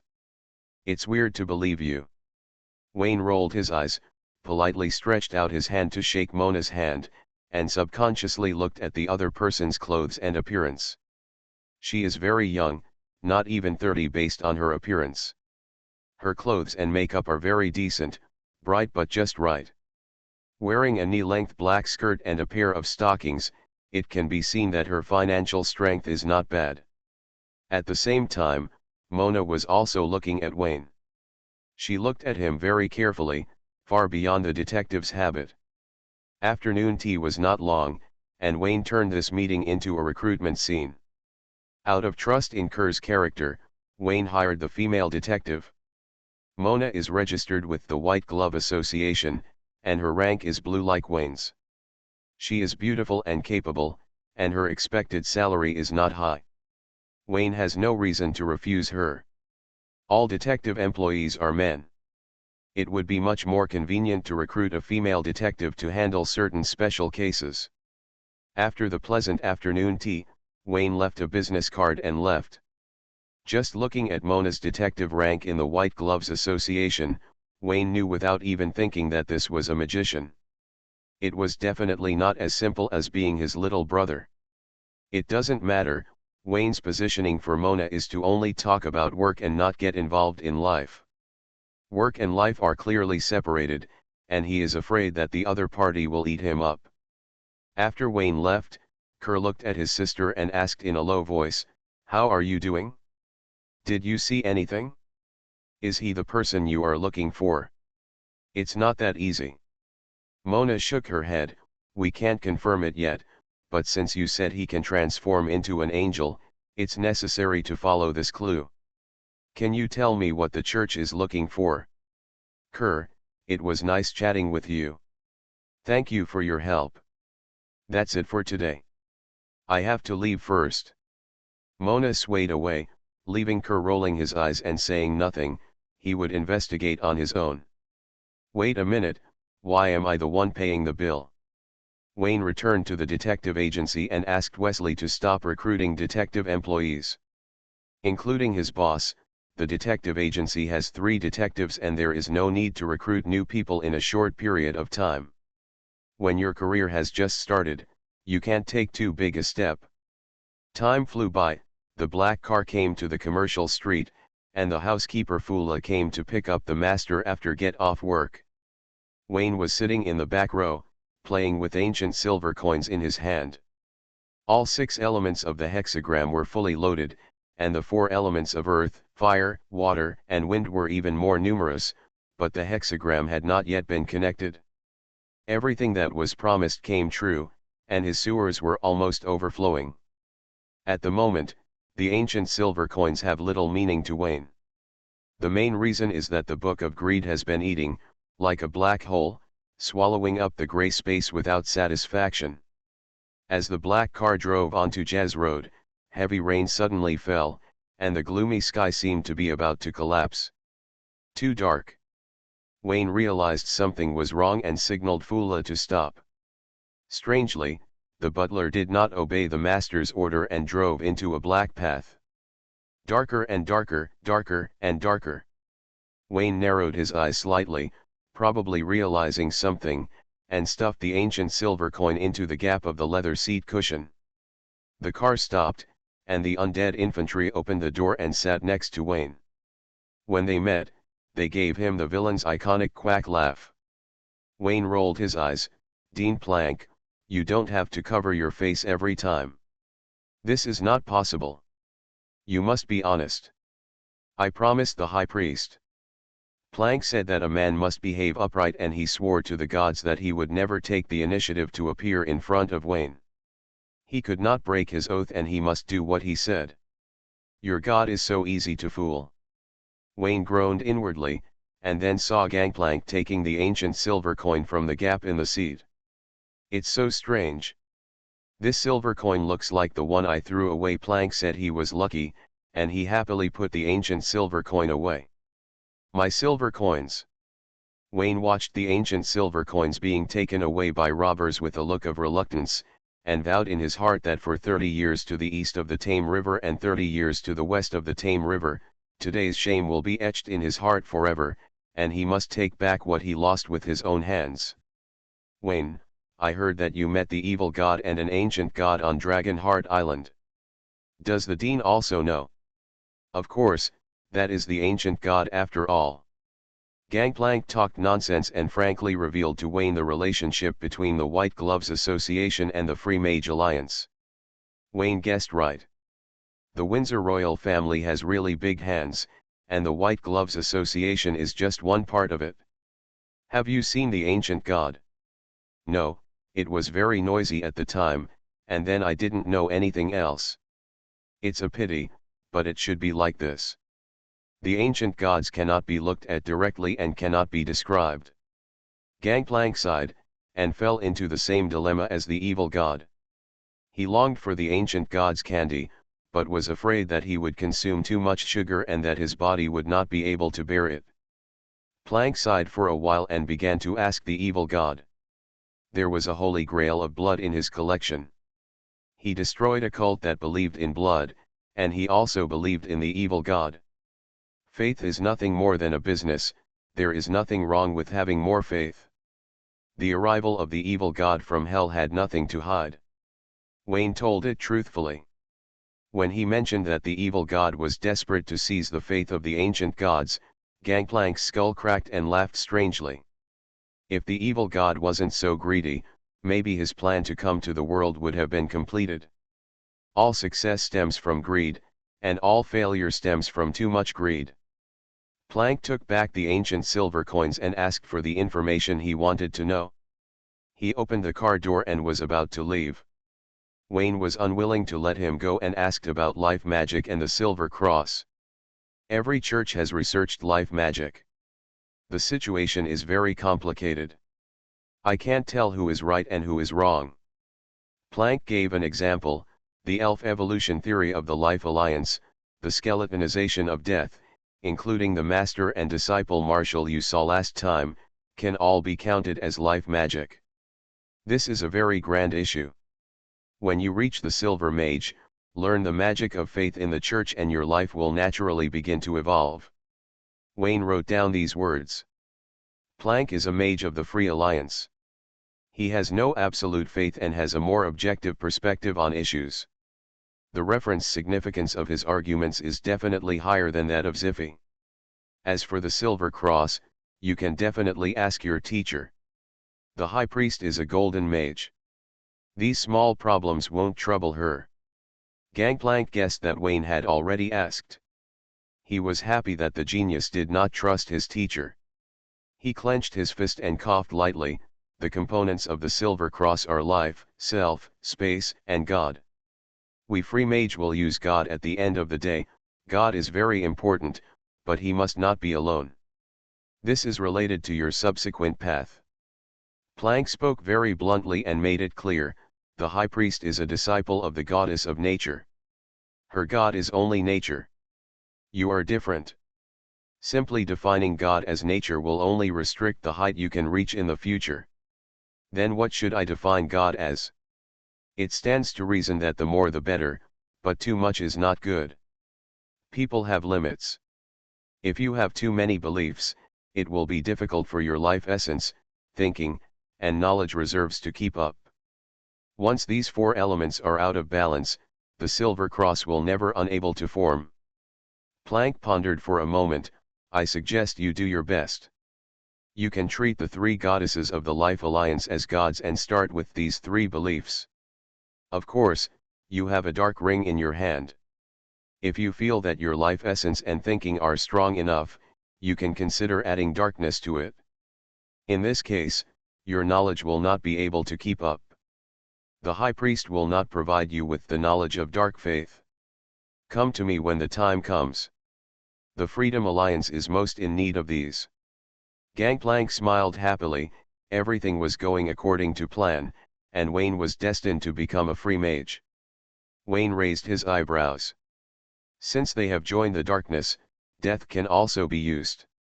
Are two hands enough to hold the long legs of five goddesses at once? By the way, he also has tentacles. When the tentacles wrap around the long legs of the goddesses, the effect will be the same. There's something going on. By the way, your teacher probably didn't tell you that magicians still need to capture the four elements when forging the Silver Cross. Planck patted Wayne on the shoulder. Remember to come to me, I can lend you the ancient silver coins. For a while. It doesn't cost much anyway. Is there such a good thing? Wayne looked at Gangplank with excitement on his face. Although he was being calculated, he had to say that the bad old man was a good man and he would do anything he wanted. Thank you, Schrödinger. The car stopped, Planck left, the dark area dispersed, and the vision returned to Jazz Road where the rain was falling. Full of no idea what just happened, she sent Mr. Wayne home and then went to school to pick up the future Mrs. Chris. It's too cheap. It's not elegant at all. It's time to hire a full-time driver. Seeing that Fula was busy and had to do all the big and small things at home, Wayne couldn't bear it. There was still some time before dinner, and Wayne asked the night teacher for sword skills in the living room, and asked about the situation of the Silver Cross. Regarding the road to the future, every step of practice is important. Wayne will not favor Heifei, who has a devout faith, nor will he favor Planck, who has freedom of belief. To put it bluntly, the beliefs of these two people are very extreme. It is wise to refer to other opinions more often. Valkyrie looked confused. What is the Silver Cross? Wayne rolled his eyes, blaming him for forgetting that the female knight had no brains, so asking was a waste of time. September 1st. Wayne Detective Agency opened in a low-key manner. with no noise of gongs and drums and no blast of firecrackers. It was ordinary and did not cause any waves. The White Glove Association sent a letter of congratulations and kindly sponsored 2 commissions. Wayne looked through it. The first commission was to find the rich man's missing pet dog. It was not too difficult and was left to Wesley. The second commission was to take a train to a long distance. He was frail and afraid of leaving London. The city is full of evil gods, and it is left to Mona to deal with it. As for himself, he concentrated on magic. True to his word, he studied the combination of magical girls and stockings in the bedroom that night. After a few days of depression, Willie rekindled by Ge's spirit. During the day, she learned dragon-slaying swordsmanship with Valkyrie. At night, she complained that it was too far away from home and didn't want to walk at night, so she stayed overnight. She remembered the agreement made a few days ago and came to Wayne's bedroom to try on stockings. Wayne has always been in full agreement with this kind of welfare behavior. After the tutoring class, he also pulled the senior sister and teacher over. Willie pouted in dissatisfaction, but didn't say anything. Wayne opened the closet, which was full of 2 boxes of stockings, which made Willie open her mouth wide and Chris's eyes wide. Although, why do you have so many women's products in your closet? The 2 of them imagined the scene of Wayne wearing stockings at the same time, which was too pleasing, and they laughed out loud. Don't get me wrong, as a designer of stockings, I often check the finished products of the manufacturer. This process cannot be omitted as an important part of serving customers. Wayne explained the reason with a straight face. The 2 magic girls suddenly realized and praised Wayne's professionalism. They were narrow-minded just now. Willie, this is yours, and Chris, thank you for your help. Willie took the stockings and changed them directly while sitting on the bed. Chris stood there in a daze. I want to change too. Please, this is the quality inspection process. The stockings are for you, and I will give you a salary when the time comes. I want them too.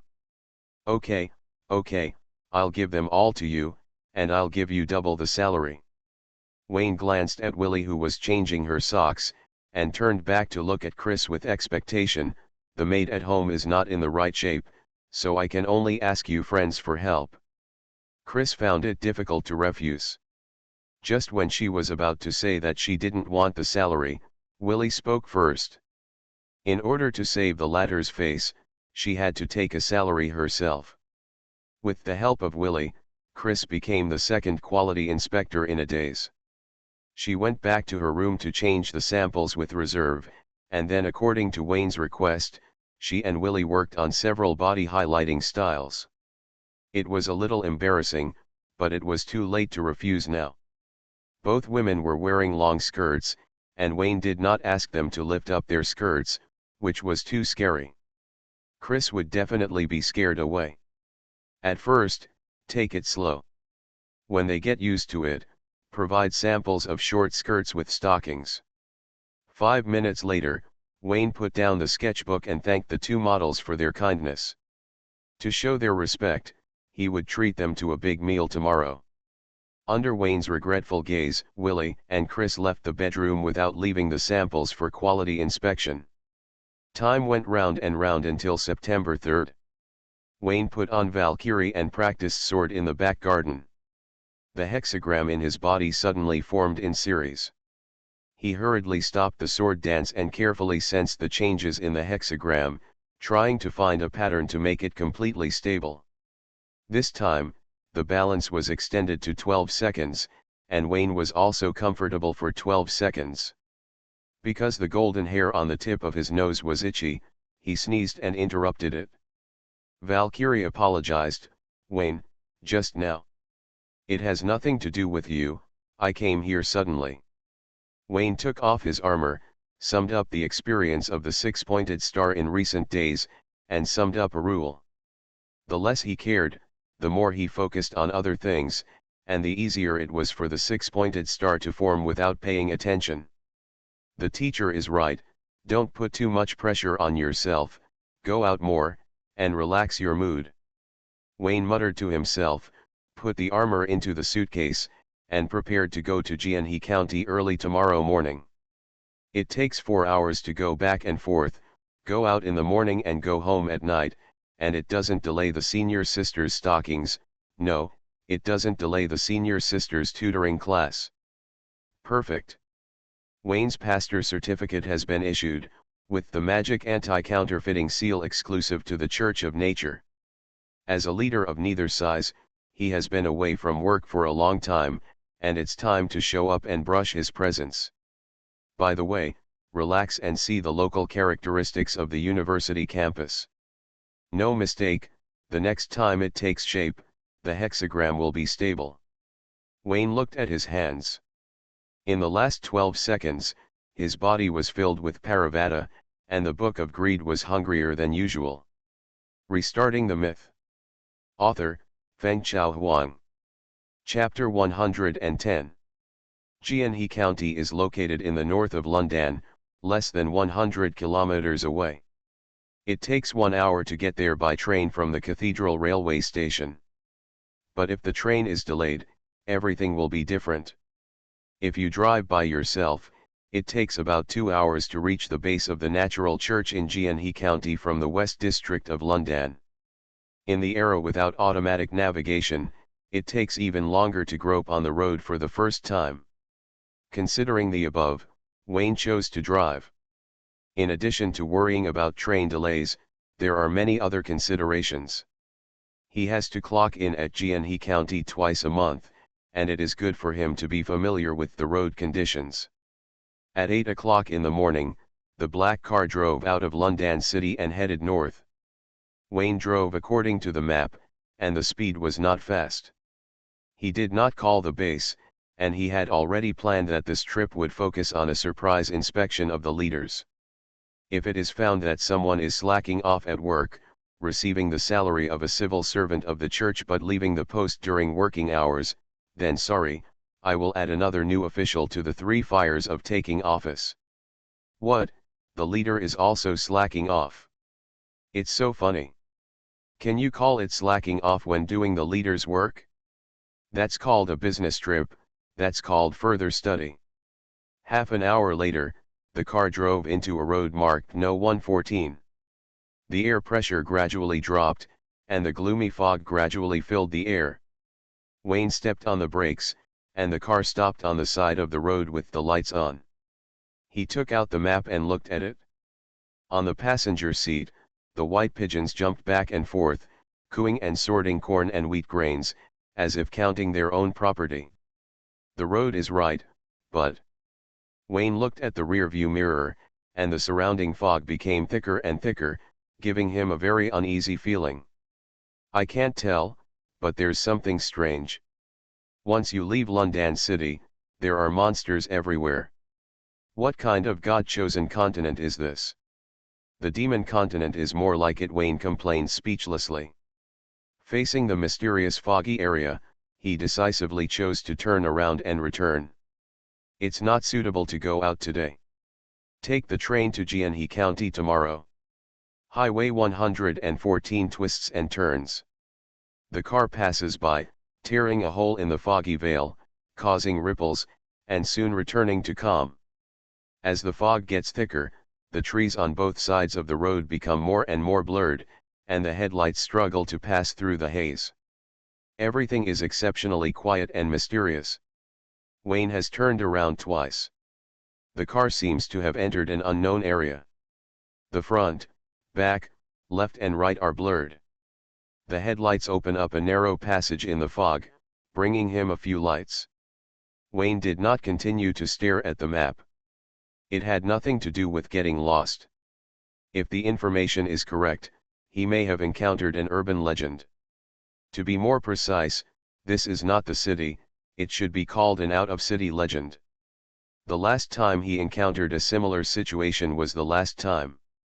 In addition to him, there was a woman, a cat, and a gay in the car. This time there was only a silly pigeon. Wayne looked down and saw the white pigeon counting, and its little claws were picking the grains of wheat, as if the grains would become more if it was picked a few more times. The fourth time he turned around, he couldn't leave the foggy area. Wayne released the white dove and entered the other party's perspective. Looking down from the sky, he saw a mysterious and hazy sea of fog. No one knew where the end of the foggy sea was. Too weird. Wayne took back the white dove and frowned. If I had known it would be like this, I should have brought Valkyrie with me when I went out. It's not like the trunk couldn't fit it. He raised his head and raised his chin, white light flickered in his eyes, black smoke rose from his whole head, and his flesh and blood disappeared, logging into the Death Knight's account. Today the knight didn't ride a horse, but drove a car. Wayne wore heavy black armor and squeezed into the narrow driver's seat. He felt very uncomfortable, but his sense of security was off the charts. No matter how thick the fog was, he had nothing to fear. He raised his hand and waved, and the white dove on the passenger seat instantly turned into a skeleton bird. Goo goo goo goo. Half an hour later, the road surface was mottled and the road conditions became extremely bad. After passing through a tunnel, the fog dissipated slightly, and some lonely and short houses gradually appeared around. The shape was old and not modern. Wayne did not stop the car rashly, and he had no intention of getting off the car to ask for directions. The fog meant something ominous. It was hard to say whether the people living here were human. If some strange guy came out, the picture would be scary. Moreover, there was a continuous mountain range in the distance of the road. The Black Mountains were towering into the clouds, and had nothing to do with the northern plains of London marked on the map. He was not in the chosen continent now. Keep driving, maybe you will leave while driving. Wayne's curiosity could be big or small. When studying magic, he wanted to get to the bottom of it. In this situation, he would only be cautious. Even if a giant of light appeared outside the window and beat a small monster, he would never stop the car. Suddenly, a voice came from the distant Black Mountains. The sound was mixed with mysterious and ancient information, deep and powerful, and echoed in the air. Wayne had never heard such a sound before. If he had to say something similar, he could only think of whales, and speculated that the creature that made the sound was very large. 10 minutes later, a tunnel appeared in front of Wayne again, and he drove into it. As the car drove out of the tunnel, the light in front of him was bright, and he returned to the original Highway 114. There was no fog around, and there was no trace of the tunnel in the rearview mirror. Wayne released the skeleton bird. The scenery was leisurely, peaceful, and he could see other vehicles coming and going from a high place. It's getting more and more weird. Wayne touched his bald head, and after calling back the white dove, they both returned to their original appearance. He drove back to the entrance of Highway 114, and this time he did not encounter fog. When he was still an ordinary person, he couldn't understand this world. After becoming a magician, he couldn't understand this world even more. Mystery always comes unexpectedly, without any defense or worries, just like that. Wayne suspected that there was something wrong with his physique, otherwise it would be difficult to explain why the weird things always approached him. He glanced at the Book of Greed and threw the pot over. County is the second-level administrative division of Windsor. Below the district is the county-level unit. London is more special and belongs to the county-level administrative unit. They are on the same level. From another perspective, London is even more special. The county belongs to the secondary administrative unit of London. The administrative division of Windsor is very complicated and is a historical problem. Wayne has never figured it out. He only knows that G&He County covers an area larger than London and governs 5 urban areas. In terms of population, London is far ahead and can leave G&He County with 5 consecutive hairpin turns. The gap is so large that it can't be caught up even with nitrogen. The base of the Church of Nature is located in G&He City, G&He County, a university town with a long history. It has preserved many medieval buildings, theaters, art galleries, museums, and libraries everywhere, and the literary atmosphere is marinated. Wayne wasted a lot of time on the road and arrived at the base at tea time. Like the library at the headquarters of London, this base is also a library. There are 2 floors above and below, with lush trees and elegant environment, which is very suitable for sleeping while reading. In Gyeonggi University City, there are more than 3 digits of similar libraries. The base of the Church of Nature is not very eye-catching. After Wayne entered the library, he did not show his identity card at the first time, but took a circle in the library. No one in the library cared about it. Only a few couples snuggled together to read books. The earthy taste of love made Wayne very uncomfortable. He gave up the idea of pretending to be a literary youth and walked into the office on the 2nd floor. Perhaps because it was tea time, there was only one woman on duty in the office. She was not very old, about 17 or 18 years old, wearing a light green long skirt, wearing thick glasses with bottle bottoms, and looking down at a literary masterpiece. Seeing someone push the door and walk in, the woman slowly raised her head and said, "It's afternoon tea time now. The staff are not here. If you have any questions, you can go to the front desk on the 1st floor to ask." Obviously, she regarded Wayne as a citizen who borrowed books. It's impossible for him to be a college student. Wayne's clothes were carefully matched by FLA, and he also had the same slicked back hair as Austin. He didn't look like a student at all. "Hey, I still have such a good thing under my command. I didn't pay attention just now." After the woman raised her head, Wayne saw the other person's appearance clearly. Her face was clear, her eyes were bright and peaceful, and she was full of elegant intellectual beauty. She was a standard literary girl. Wayne felt that he was in love again. Because he would fall in love once in a while, too many times, he gradually became numb. After a brief surprise, he showed his church pastor certificate and stated his identity. The literary girl was slightly stunned, put the bookmark and closed the book, stood up, pushed the glasses on the bridge of her nose, and introduced herself slowly. "Odelia Ferdinand." Odelia is a disciple of the goddess of nature, but not a church official. Because she often borrows books, she is familiar with the civil servants in the base and helps to guard the office during afternoon tea time.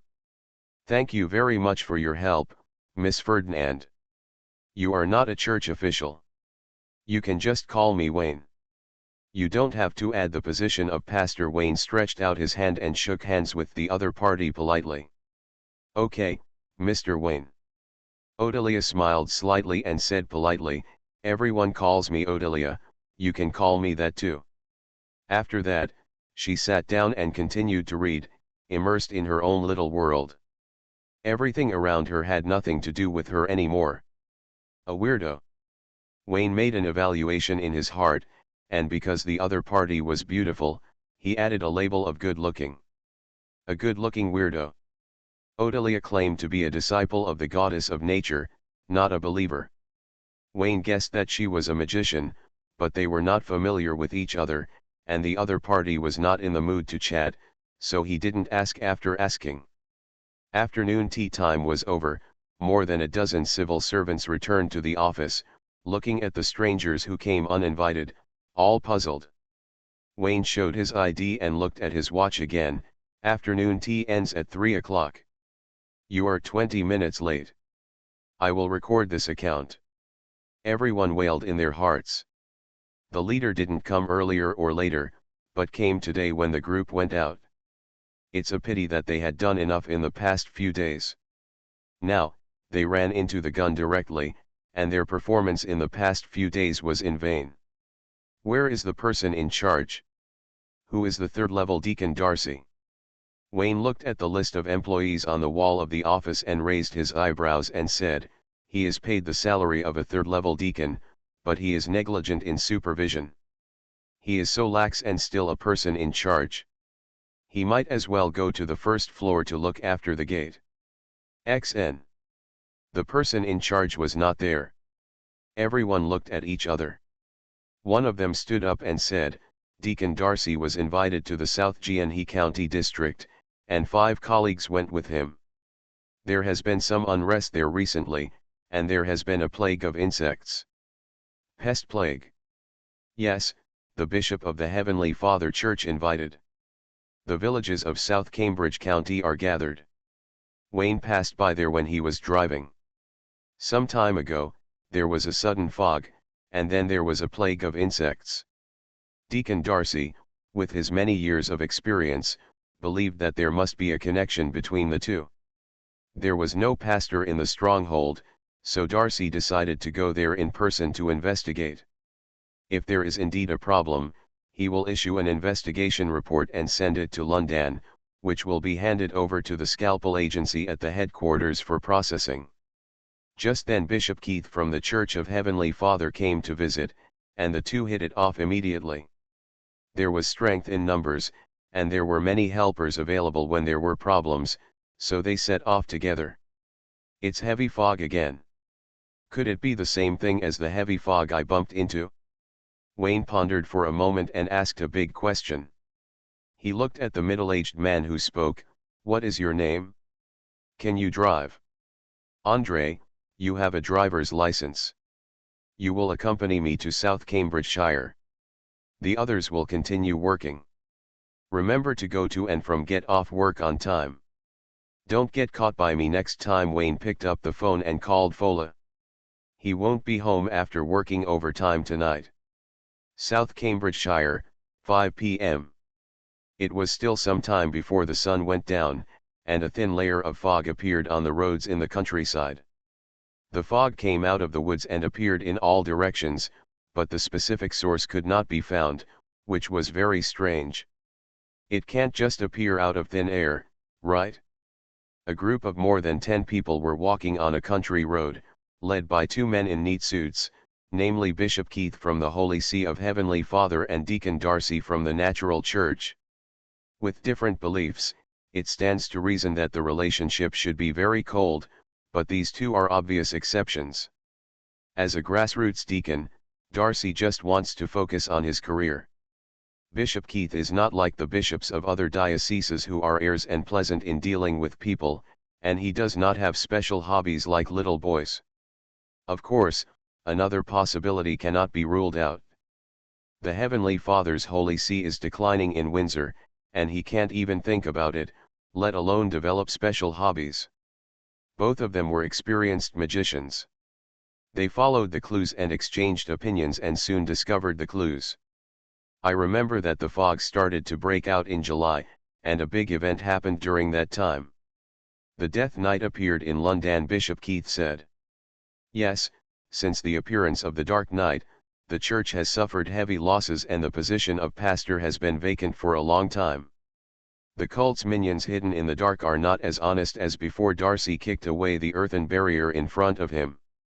The rustling insects crawled around and burrowed into the soil along the surrounding ground cracks. This is a striped arthropod that looks very similar to a centipede. Its scientific name is Millipede, also known as millipede. It has many segments, and each segment has a pair of tentacles. Millipedes are both arthropods and carnivores.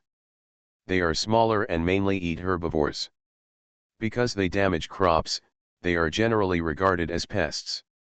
What makes people most uncomfortable is Malu's appearance. Darcy frowned as he watched the millipedes disappear into the soil. A few days ago, the university issued a report. Entomologists explained in detail the reasons for the millipede outbreak. The reasons were so good that I almost believed it. I have also read that report. It is said to be a new species with extremely strong reproductive ability. The city government has set up a pest control team for this purpose. The two looked at each other and shook their heads. If it were that simple, it would actually be a good thing. Darcy, do you think it was the mist that changed these bugs, giving them unprecedented reproductive capabilities, or was it the work of pagans? Bishop Keith asked. Darcy said nothing. From each other's standpoint, everyone was a heretic. Keith noticed his speech error and changed his words. Are the beliefs of death and darkness playing with bugs? As far as I know, no one likes bugs, and the possibility of mist mutating is very high. Darcy didn't dare to say that he was just an ordinary silver mage, and this question was a bit too much for him. I do know that several evil gods from hell are related to insects. Darcy looked at Keith displeased. If you have something to say, just say it. Don't hide it. It's not good for everyone if it delays the time of reporting to the superior. It's impossible. The evil gods are sealed in hell. Their power cannot affect the human world. Even if there is faith spread, the number of people is pitiful. In comparison, I prefer two possibilities. Keith explained his speculations. The first one is that the mist mutates, and there are many similar examples. The second one is that a black magician is conducting forbidden experiments. Black magicians are not magicians who believe in the goddess of darkness. They mainly refer to wanted criminals in the magic world.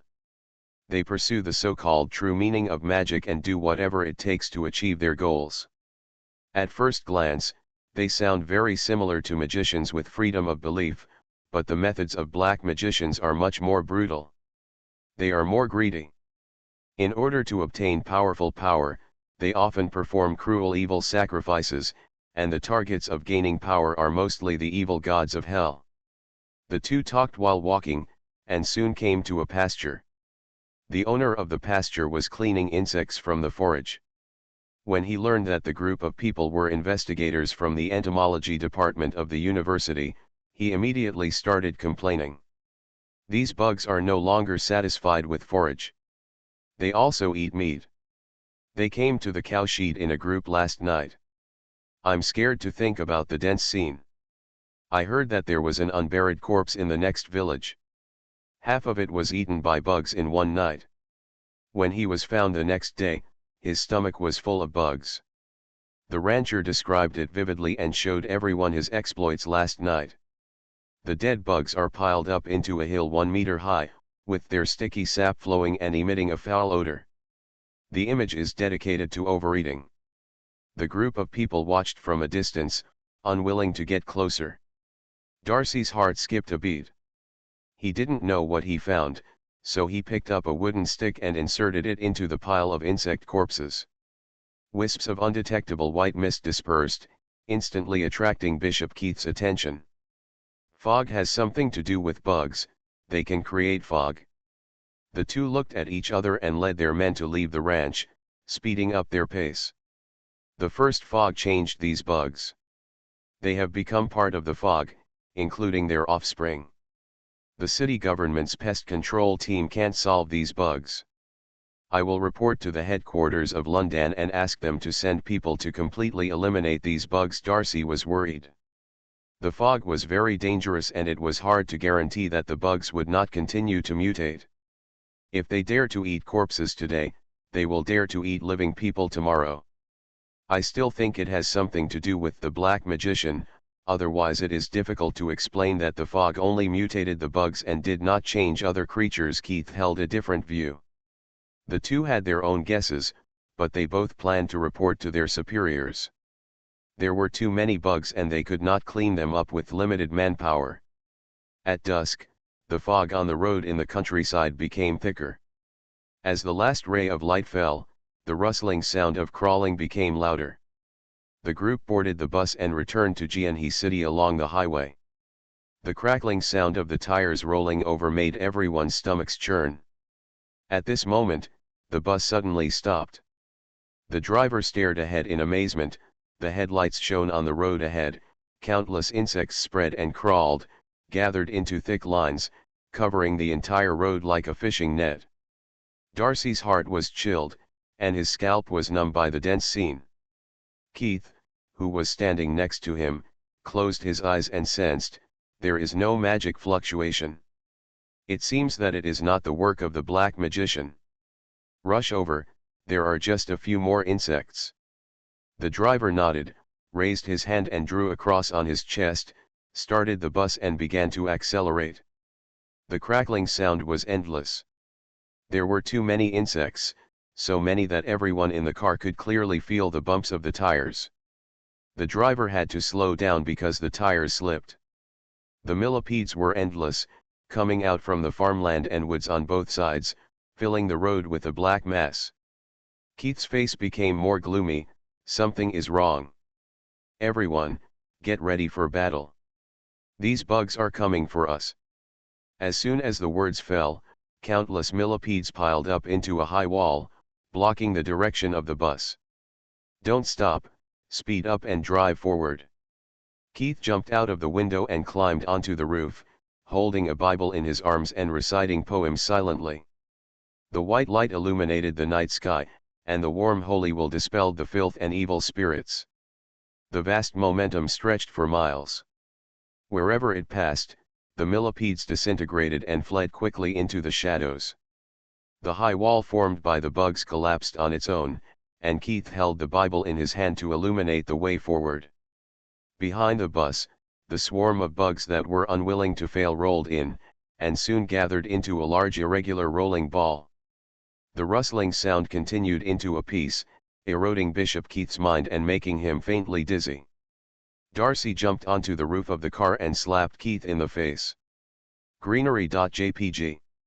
Keith was slapped with an unknown magic material. The pungent smell refreshed his mind and had the effect of burning nerves, so he was no longer sleepy. What is this? My trachea is about to burn. Keith was choked to tears. How do you feel about the hell pepper I cultivated? Are you more energetic? Damn it, I'm a clergyman, how can you give me hell peppers? Keith became even more angry. It's not a real hell pepper, just an analogy. Darcy didn't waste any words and said directly, you look ahead, and let me deal with the bugs behind. As a disciple of nature, Darcy has mastered a lot of faith magic, but unfortunately his talent is average, and he is neither high nor low. It is difficult to deal with the big scene in front of him. Based on the principle of saving magic power, he chose the elemental magic for magicians. A wall of fire rose from the ground, 5 meters wide and 10 meters high, blocking the movement of the insect swarm. Just as the swarm of insects dispersed and prepared to move to the left and right sides, a storm came, and the fire took advantage of the wind, and the fire wall turned into a rolling heat wave and spread fiercely, sizzling and burning with black smoke all over the sky. Faced with the scorching fire wave, the momentum of the swarm of insects came to an abrupt end. Darcy breathed a sigh of relief. The situation was still under control. If nothing unexpected happened, after this wave of effective blocking, the swarm of insects could not catch up. Rustling. The dense crawling sound sounded in all directions, and Darcy's face changed suddenly. Within the perception of the spreading spores, countless millipedes drilled out from the ground. The number was so large that it was impossible to count, as if all the millipedes in the world gathered here. Darcy couldn't bear such a dense scene, so he propped up 3 walls of fire to block the left, right, and back, and shouted, urging the driver to step on the accelerator. Good news, the report has been found, and there is a black magician nearby. Bad news, the black magician has no intention of letting them go.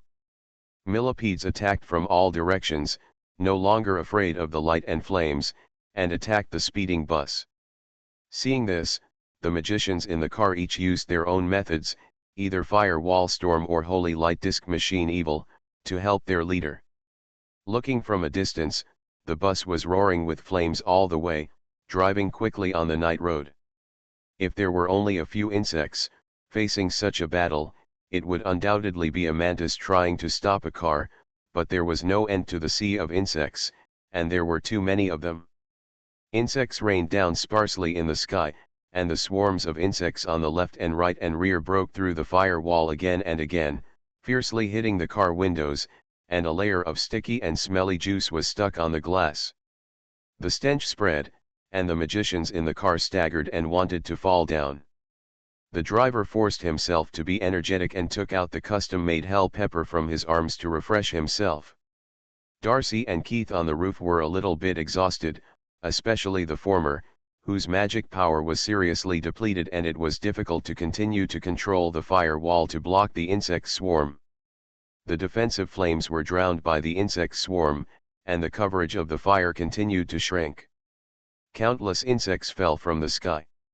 At this critical moment, Bishop Keith burst out his magic power, and the holy light turned into a heavy hand, waving his sleeves to block this disaster. Darcy was at the end of his rope, and Keith's remaining magic power was in danger. The two stood on the roof, looking at the roaring sea of insects behind, and they all smiled bitterly and were speechless for a while. The sea of insects rolled in and suddenly climbed up. The huge high wall covered the night sky, blocked the pale full moon, and pressed hard against the slowing bus. Darcy and Keith closed their eyes tightly, and they both felt regretful. Buried in the belly of insects, this way of dying was too bad. Boom! The violent hurricane rolled over, shattered the bus window glass, and swept away the pungent stench. The wind pressure was so strong that it blew the bus backwards, causing the tires to slip. The huge hand of the sea of insects that was just about to cover it collapsed instantly and fell to the ground like raindrops. Darcy and Keith barely managed to stabilize their bodies and opened their eyes in surprise. "It's you? X2. How could it be possible? X2. There are masters. X2. In the darkness, a figure rushed over at high speed, rushed to the front of the bus and jumped over the two people who were looking up on the roof, and jumped directly behind the bus. Rumble. The ground shook continuously, and the four earth walls rose from the ground, blocking the rustling sea of insects coming from all directions. Wayne stood on the earth wall, looking at the swarm of insects rolling over like a rolling ball, closed his eyes and took a deep breath. The restless fire elements gathered from all directions, easily tore through the mist, and drilled under the soil. After a brief silence, flames gushed out from the ground. The sea of fire stirred the vortex curtain, rumbling and blooming with a scorching red light, slowly spreading in the air.